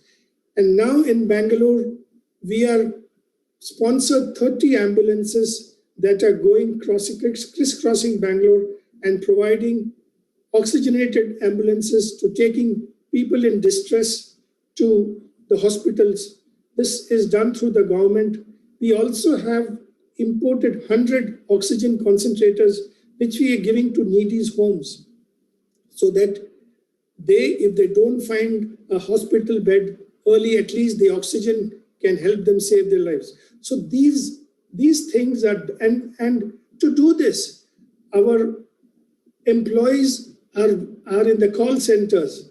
The telephone operators and reservation staffs are working round the clock to be part of this free toll-free number so that they can help in assisting and doing this work. So this makes it much more satisfying, and we feel proud to be part of an organization which is not only thinking, so of course we are a sustainable, we believe in responsible hospitality, and we look at the triple bottom line of planet, profit, and people. But more importantly, I think our organization is walking the talk and making the people, the employees feel that it is not only them that we are worried about, we are also worried about the community, we are also worried about what's happening around us, and we are making a meaningful contribution. So this is the style of learning. I think all of us, if we want to make a difference in our organization, I think we need to have this kind of action towards our learning, because this is what is going to be sustainable, this is going to be long-lasting, and this is going to be impactful. How can I let you all go without showing a glimpse of one of our properties? So I'm going to show you while I end this. Okay, so here's a personal learning. So I'm a foodie. You can see from my dimensions that I'm a hardcore foodie who loves my non-vegetarian. So what I've done now is I've turned vegan. I've turned vegan, which was an impossible task for me 3 months back or 1 year back. But I've realized that there are things which are impossible that can happen. And this is one of the things which I'm very proud that I've knocked out a few kilos, and turning a vegan for a hardcore non-vegetarian is not easy task, let me tell you, but I've learned that even this is possible.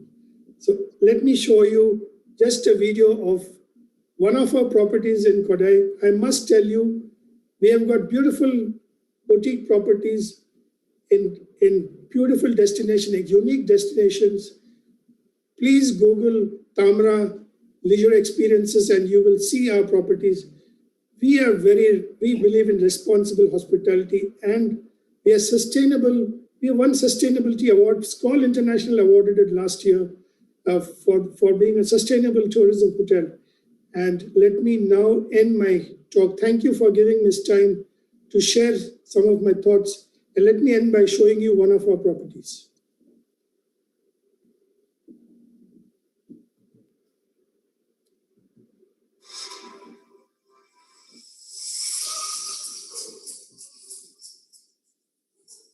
Can you see?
Thank you.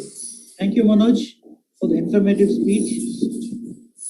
And Tamara is already a brand with reckon with. You're all happy to have you here. Next, I would invite Maria Teresa del Comas. Started her life 26 years back, the second generation from Girona. Her uncle Jody Comas was a very senior colleague and vice president also in there. And she grew up the ranks as from young SKAL. Then he started into the president of the club, Girona.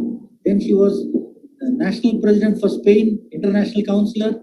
Then she was voted in as director in Monaco. Then she was voted in as vice president, senior VP in Mombasa.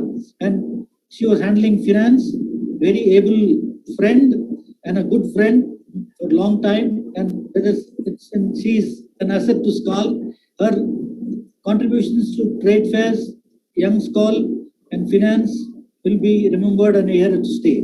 Please, Maria Teresa del Comas. The stage is yours. Thank you, Moha. Well, thank you for your great introduction and your love. I know that you love all your friends very, very much, and I'm proud to say that you are my good friends. And many of you I'm so happy to be here. You know that for my personal reasons and for reasons which are not necessary to say, I decided to resign last year. But I'm still a SKALic and I still work at my home club, and I love being here with you all and try to teach you what I did for Young SKAL.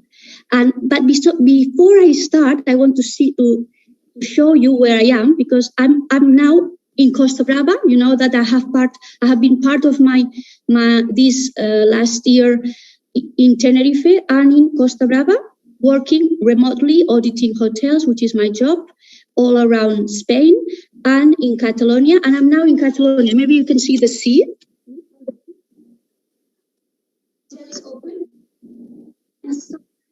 That they are fully booked this weekend. So as I just want to show you that there is lots of hope.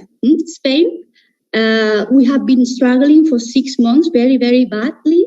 But now, in the last 2 weeks, it was the state was open. So we have Spanish citizens, of course, and also French, and some Swiss people are coming. So Spain is open. It's trying to be open, and we are happy for that. So, and I'm sure that India and the rest of the countries that are not at this level, it will be like that very, very soon. Well, when I was preparing for my topic, because Moha called me very insistively last 2 weeks, please, Teresa, join us, because I know that you are very busy, but I want you to introduce Young SKAL. Well, I thought the best thing to do it, because I have many things and many guidelines that I have been working with Asuman and with Julia Slantas and with Labon Whitman during these last 4 years when I was at the executive committee. But I think, I thought the best way was to prepare my topic, talking a little bit about my experience, how I handled it when I was a young SKALic. And with that, then very, very, very quickly, because I don't want to, it's been a wonderful webinar of almost 2 hours now, and I don't want to be bored with me now. It will take us only 5 to 7 minutes but to talk about my topic. And if you need any questions, please join me or send me an email. And I will be happy, as you know, to be with you. So when I was at the University of Barcelona, and I was only 19, and I was taking my last lectures of my economics degree back in 1999, I was proudly chosen to be part of the Young SKAL team group, who was taken place in Girona in 1999 at the Girona SKAL club meetings right after the Turkish meetings, because you know the Young SKAL started in Turkey 1 year before. So I remember learning from all those 60 leaders of the tourism industry in Girona, who attended the monthly meetings in different restaurants and hotels all around the area. Of course, my mentor was Carlos Pallares, which was also an international counselor. very good colleague, and also Jordi Comas, my uncle, my dear uncle, who introduced me to SKAL. But the whole 60 people were very, very enthusiastic and businessmen and women who want to make business among friends, and they really did.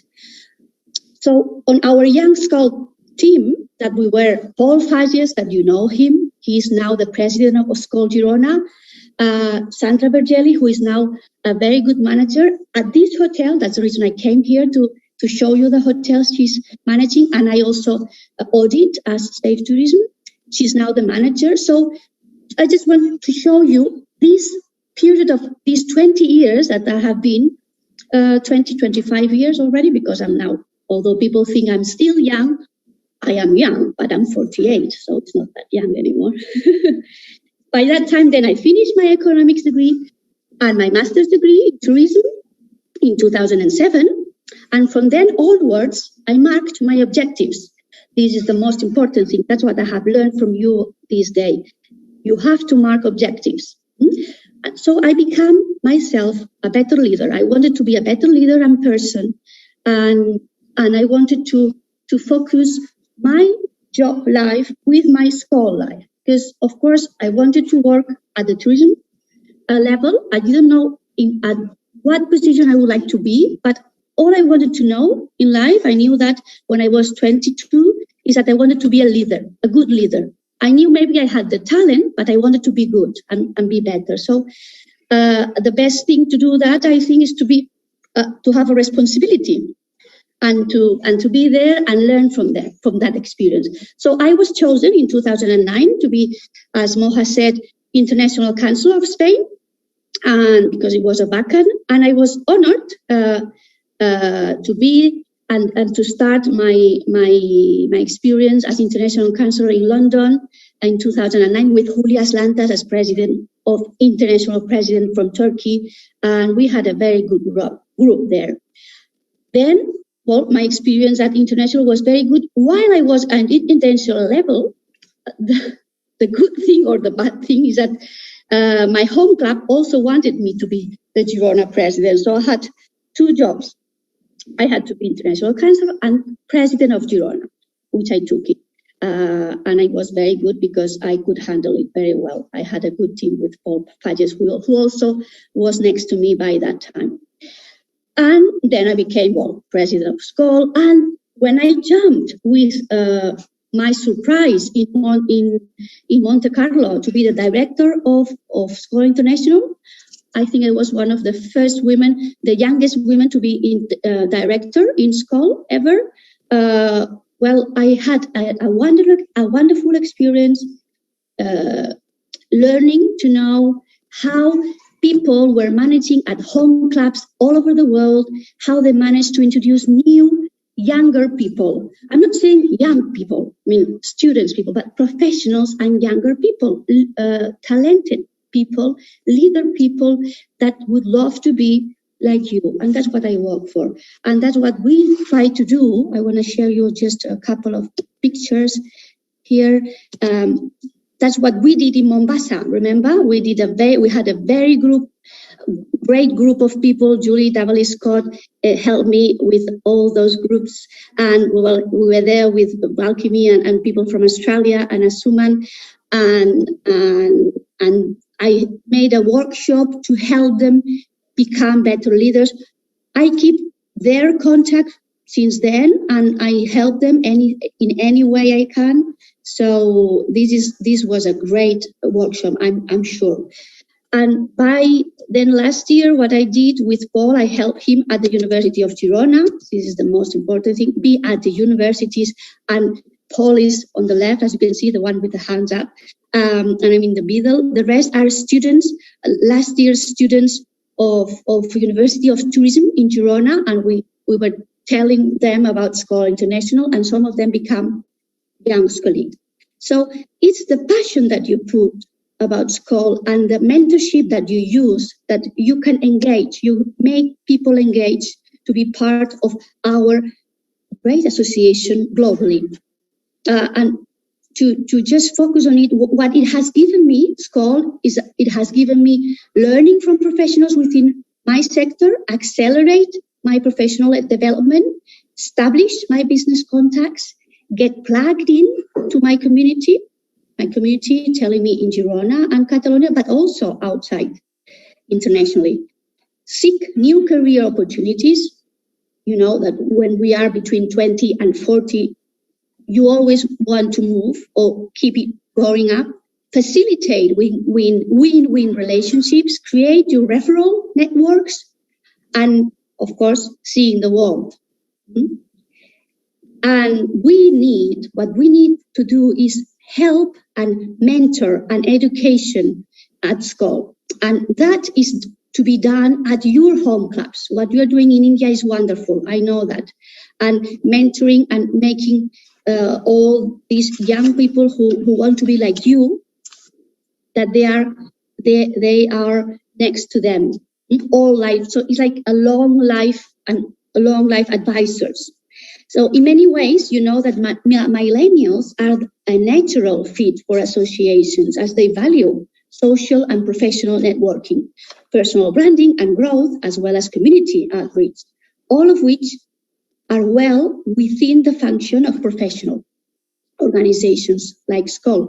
Millennials care about connections and relationships that share common goals. Learning is beyond the classroom. We know that. And now what we are, of course, at online classrooms even more. So get ready for that. And they love discovering new skills and deepening their knowledge base. And these they will get from their mentors always. Younger business owners believe that today's professional communities are a powerful tool to build social currency and further their professional goals. Our older SKAL members can be life coaches, as I said, as I have had, and advisors to the younger generation. So to end up with it, of course, just I wanted to mention the 9 benefits of being a SKAL that you all know, but we have to remember. Learn how to collaborate and network better. That's what we need to do, collaborate and network better. We are doing it, but we have to keep doing it. Gain insight into diverse perspectives, enhance interpersonal leadership traits. You are never alone when you travel. You have immediate access to talent, knowledge, and expertise from your fellow members globally. Financial stability in times of need. This is good. If you need anything, please contact. You have a Florimon Volcaire Fund. Contact the offices in Torremolinos and they will help you, I'm sure.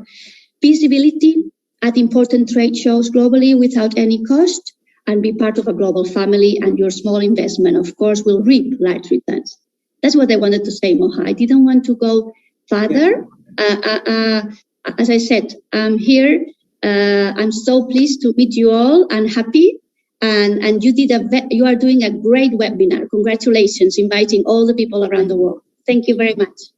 Thank you. Thank you so much for your nice speech. Now I would call Dr. Kavita Reddy Garu to come and address. Regarding her, just I wanted to give a small brief. She has a very big bio, but I wanted to make it short. She has done her PhD from Central Food Technological Research Institute and did her master's from the Andhra Pradesh Agriculture University. She's worked 4 years in Purdue University in Indiana, US, and 2 years in Netherlands by Indian University. And she has a lot. She has done, and then she has come back to serve her motherland, and she's now having a Shreya Nutrition Consulting Service, and which is giving guest lectures and telling people what to eat, what is hygiene, and what are the nutrition things. Thank you. Please go ahead. And after this, please, colleagues, keep your glasses ready for the SKAL toast after Madam Dr. finishes. Thank you. Thanks a lot, Mohan Garu, for the introduction. I know my bio was very long, but I wanted you to delete whatever you want. No issues with that. And I hope my audio is clear. Yeah. Yeah. Okay. We've heard a lot about immunity in the past 1 year. So I'm just going to refresh what all you know, because there's nothing new in that. So I'll keep it very short. One thing we all have to understand is that immunity is not something which you can build in a day or a week or 2 weeks. It is a continuous process. So we can start now also. And that's very important, that we have to understand just taking vitamin C supplements or protein supplements, we are not going to build our immune system to be very strong. So it's a continuous process. There are two types of immunity in our body. The innate immunity is the general immunity. Whatever infection we have, our body throws antibodies at it. Whereas adaptive immunity is like when we take vaccine or we are struck with corona before, our immunity has some memory. So it releases only specific antibodies and it's much more strong. So that is what we have to remember, and that is why vaccination is very, very important. I know a lot of people are not taking vaccine for whatever reasons, but adaptive immunity comes only with either getting corona, COVID, or by taking vaccine. Now, the three things we have to remember is to boost immunity. That is not the only thing. We need exercise. I mean, most of us are at home, not going out. So physical activity, whatever it is, yoga, whatever you can do at home, please do physical activity that boosts our immune system. And sleep. Watching Netflix late in the night, getting up late, not having proper exercise and proper deep sleep, that affects our immunity. So about 7 to 8 hours of good sleep is very, very important, not just the diet. And we hear a lot about protein. Why is protein so important for us? Is because when anything strikes us, this is something I've made for school children, but anyway, it is clear one. So if something attacks us, these are the antibodies our body releases or our immune system releases. And the raw material to make these antibodies is protein. So if you don't have enough protein in your diet, then there is no raw material to make antibodies. So very, very important. That's why all the fuss about, are you taking enough protein? So if you're a vegan, I think Mohan Garu said he has turned vegan recently. So eat lots of pulses. Vegan, you're not going to drink milk. So nuts, oil seeds, soya products, such things will give you plenty of protein. So make sure that you are taking plenty of these. And if you are a non-vegetarian, no problem. Take enough eggs, fish, meat, you'll get enough protein. But make sure you take, if you are a vegetarian or a vegan, take pulses, dals, whatever, in every meal. It's very, very important. Non-vegetarians are luckier. They get enough protein from eggs and fish, etc. So make sure that you get enough raw material to make antibodies. And vegetables, at least 300 grams per day. And in that, if it is 50 to 100 grams of green leafy vegetables, very good. And minimum 2 fruits a day to get your vitamins and minerals to fight any infection. Now, remember, supplements give you vitamin C, but the vitamin C from fruits is much better absorbed than from tablets. Okay. And go into the sun to get your vitamin D, because getting vitamin D from sun is the easiest way, because if you pop pills, only some amount is absorbed. So other things, so getting out into the sunlight, very, very, very important. 10 to 15 minutes a day also is important, and that too without sunscreen. Okay, if you put sunscreen, then you don't get any vitamin D. But remember, don't get burnt if you're very, very fair. I can see Maria Teresa Diaz very clearly. That's why I'm saying, if you're very fair, be careful. And why do we talk so much about antioxidants? See, every day people think only if we smoke or if we are in polluted areas, we build up free radicals and that brings down our immune system or we get cancer. But no, even talking, sitting, walking, whatever we do get some free radicals released in our body. So we need to eat a lot of antioxidants. Our body also releases some antioxidants, but we can boost our immunity by eating some foods which give you a lot of antioxidants. And these make sure that you don't accumulate free radicals in the body, and that helps in boosting our immune system, and also not getting, it cuts down any risk of cancers too. But since we are talking about immunity, I'm not going to go into that.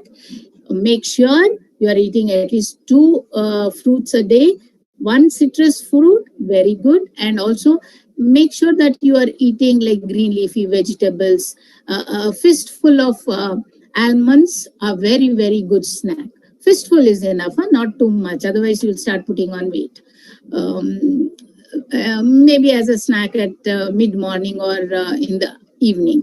And make sure you take a lot of whole grains, because these provide a lot of antioxidants which bring down the free radicals. And tea, maybe 3 cups in a day, which also provide antioxidants. Make sure, even if you like only 2-3 vegetables, don't do that. Eat a variety of vegetables and fruits so that you get a lot of these plant constituents which fight any infection. Very, very important. And if you're making green tea, I know a lot of people switched over to green tea in these times. Remember, the correct way of making green tea to get the most antioxidants out is place green tea in a cup, boil water vigorously, cool it down to 80 degrees or so, and then add to your green tea. Otherwise, the oxygen in the water is going to react with the antioxidants and you're not going to get much antioxidant out of your green tea. So simple tip, but very important, because I know people are drinking tons of green tea in this time. And use a lot of spices, and because they have a lot of antiviral property as well as antioxidant property. Indians, we have like so many spices which we can easily use in our diet. But remember, don't overdo it, because I have clients who are coming with acidity problem, this problem, because every day they are boiling so much spices and drinking the water. Do whatever suits your body. Don't listen to everything which is coming on social media. Be very careful. But in your cooking, add as much spices as you can. And everybody is drinking haldi wala doodh, turmeric milk. Outside India, it's called turmeric latte and all. But remember one thing, add a pinch of black pepper powder to that milk with turmeric, because the curcumin, which has the antiviral property in turmeric, is absorbed better when there is a pinch of black pepper. Otherwise, most of it goes unabsorbed. So be very, very, it's small, just a pinch of it. It's very, very important, because pepper has piperine, which makes curcumin better absorbed, almost 200 times better absorbed from your turmeric latte or turmeric milk. All North Indians are drinking these days. South Indians little less, but we are also doing it nowadays.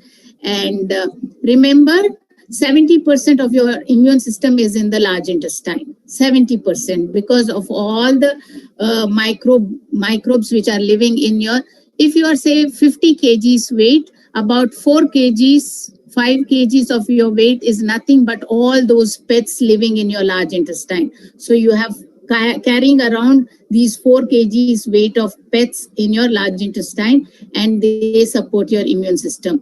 For them, food is nothing but fiber. So eat lots of fruits, vegetables, and whole grains, because that is the food for your microbes, all these microbes living in your large intestine. And if you are in Indian, your microbes number can be increased by eating homemade curd.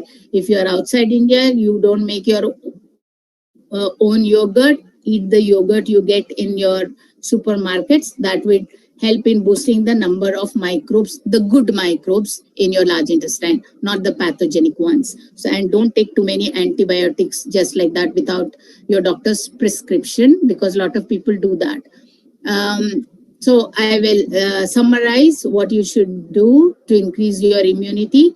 Adequate amount of protein, whole grains, minimum 2 fruits a day, veggies in every meal. The more the variety, the better for you. Curd or probiotics you need to take. It will improve the good bacterial composition in your large intestine. Most people do not realize that our immune system, 70% is living in our large intestine. So take care of your pets properly. Pets means the microbes in your large intestine. And spices as much as possible, but don't overdo it. Don't get new problems like acidity or reflux, etc. And I think Dr. Bist said something about fresh food. Yes, try to cook as fresh as possible and eat it. Variety of food is important and in moderation. Just because something is good, don't overdo it. Eat in moderation, variety of foods and fresh food. That will take care of your immunity, but slowly and gradually. It won't be done in one day. And I know many people may have a lot of questions and all, and this is not the place where I can answer. I have a very active Instagram. You can come there and ask me questions, and I will definitely answer. I'm quite good at that, answering questions and all. And once again, thank you, Mohanji, for giving me this opportunity. And thank you all for the attention. Once again, thank you. Thank you, Doctor. It was very informative, and it is a boon for all of us to hear your talk. It is good for our health, and all colleagues and friends of the fraternity will be benefited. And thank you so much, ma'am. And before going to the SKAL toast, just 2 minutes I wanted to talk. See, Hyderabad has a very long history, and a lot of people have worked hard to bring this club to this position. And I would also want to think about the past presidents who have done good jobs and brought the club to this position and where we are carrying on. Like, I wanted to thank every one of them, like past President Asha Pattu, Mahesh Narelkar, Ashok Harkara, Vijay Mohan Raj, who in the time the Congress was done and who has brought us into the committee. And there are a lot of senior colleagues who have totally, they are in the fraternity for 50 years and they are also part of SKAL. 40 years they are part of SKAL, like Joseph, Ras colleague, and Kumar Kolipara, and Veer Vijay Singh, and our national president who came from Hyderabad was Sanjay, and Vani Madam. A lot of people are there. I would not forget the names, but everybody in the heart. Now we have 61 members. We'll go on and on. Before going to the SKAL toast, we have lost few members everywhere in India and the world.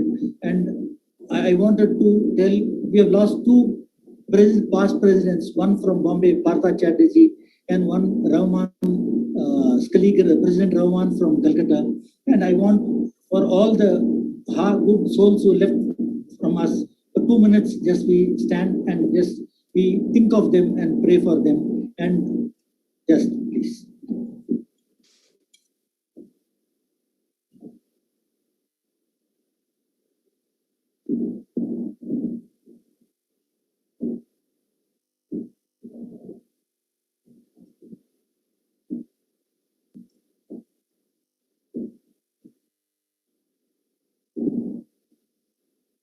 Thank you. Now we'll go to the SKAL toast. To fellow colleagues everywhere, happiness, good health, friendship, long life, SKAL. Thank you. This great event would have not been possible without the support of IIHM, Emmanuel Ernest and his team, and thanks to Dr. Bose and Mrs. Bose, you've all been very cooperative to us. And I thank you from the bottom of my heart, Ernest Emmanuel. Your support has been exceptional. And I cannot forget this to be happen with success without my team. I personally thank my Ravichandran, Vice President, Monik Dharamshi, my Honorary Secretary, Sandeep Karwa, my SKAL Club of Hyderabad Treasurer, and Director Membership Development, Akash Saxena, who is Regional Manager in Maner, and Sailesh Saab, who's Director of CSR, Kajmul Hussain, not last but the least, but he is exceptional and he has supported from the day one for all the help he has done in digital and other things. And we wish the entire team of SKAL Hyderabad of all who helped. So thank you so much. And SKAL Hyderabad has been giving good support. And I will, if the position continues, I will try to organize every month one good webinar which will be useful. And I will now ask Honorary Secretary Monik Dharamshi to give the thanks.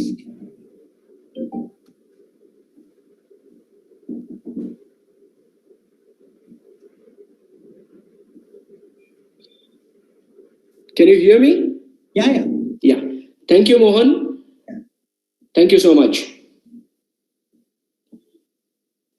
I would like to begin by thanking Shri Subhash Goyal ji. You know, he was first and foremost I have heard him before as well. And he was first and foremost to say, go digital, which was very important. In today's world, technology and going digital is the most important, like we have done today. Virtual meet is the thing of the hour. Second, Miss Abhilasha Bisht, additional DGP for the government of Telangana. Stay positive was a very important concept, what she said. Stay positive all throughout, because she is also facing so many people, about 12 to 13,000 of her teammates. They are policemen, so they have to face. She said she can't do social distancing, but she was proud to see the way she carried herself, and she has also got time to join the gym. That's really motivating, madam. Third, colleague Marjo Lane, who is the past president, and I wish her good luck for the Quebec World SKAL Congress. I'm sure it will be a great success. It was wonderful to know such a motivating speech, in spite of being extreme temperatures. We look forward to visiting it. Ex-past president's colleague, Ranjini Nambiar. Nice to hear that she's going the culinary way. It's amazing, you know. We need to find ways out in today's world. Different avenues for our own survival, which is very important. His colleague Manoj Matthew from Tamara. It's amazing, you said, lovely, engaged and motivated for the staff. That is the in thing. If you don't engage and don't motivate, it is the end of the hour, because in times of crisis, this is where we should stand by.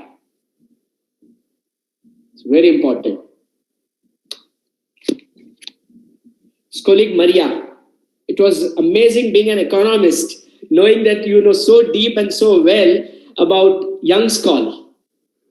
It's really motivating for a lot of people here. I think young colleagues will have a great time, you know, in future, especially the Hyderabad SKAL, because I see a lot of them attending today. And finally, Dr. Kavita Reddy. It was really amazing to reiterate, because we have been doing, but again, hearing from your mouth, especially those small nitty-gritties of the combinations of the turmeric with the pepper in your milk, which was very important, because till date, honestly, I used to only have just turmeric, never had pepper added. But now I got this point with you. All sleep, as you said, yes, sometimes sleep is the most important thing. Especially I would request any of the IT guys if they are there, because they stay late nights awake. Though we don't have many of the IT, but sleep is one of the most important aspect in one's daily routine, other than exercise and physical activity and food. Very important. Thank you, friends. Thank you. And finally, I would like to thank all our colleagues from all around the world, including Hyderabad, for finding time out and joining us this evening, though it was a little longer than 2 hours, but thank you so much. Thank you, team IIHM. It was wonderful. Colleague Ernest Emmanuel, it was amazing to have you along with your other teammates and making this webinar a great success. Thank you, friends, and have a nice evening. Take care. Last one thing I wanted to tell is I was very happy to see the committed colleagues, Joan from Mauritius, Elton Tan, who's an inspiration from Philippines, and Andrew Wood from Bangkok, and from all over the world people. I'm really happy. And I also thank the other associations the presidents who are attending, like Nagesh Pambati from Thai and other Siraj from Thod and all others. I talk to the bottom of my heart. And IPP, Ganesh, you are always an inspiration to all. Thank you very much. All colleagues of Hyderabad, let's all unite and do networking and work only with colleagues and move forward and let this flag fly high. Ask not what SKAL can do for you, and ask what we can do for SKAL. Thank you. Thank you, IIHM. Bye. Thank you. Good evening.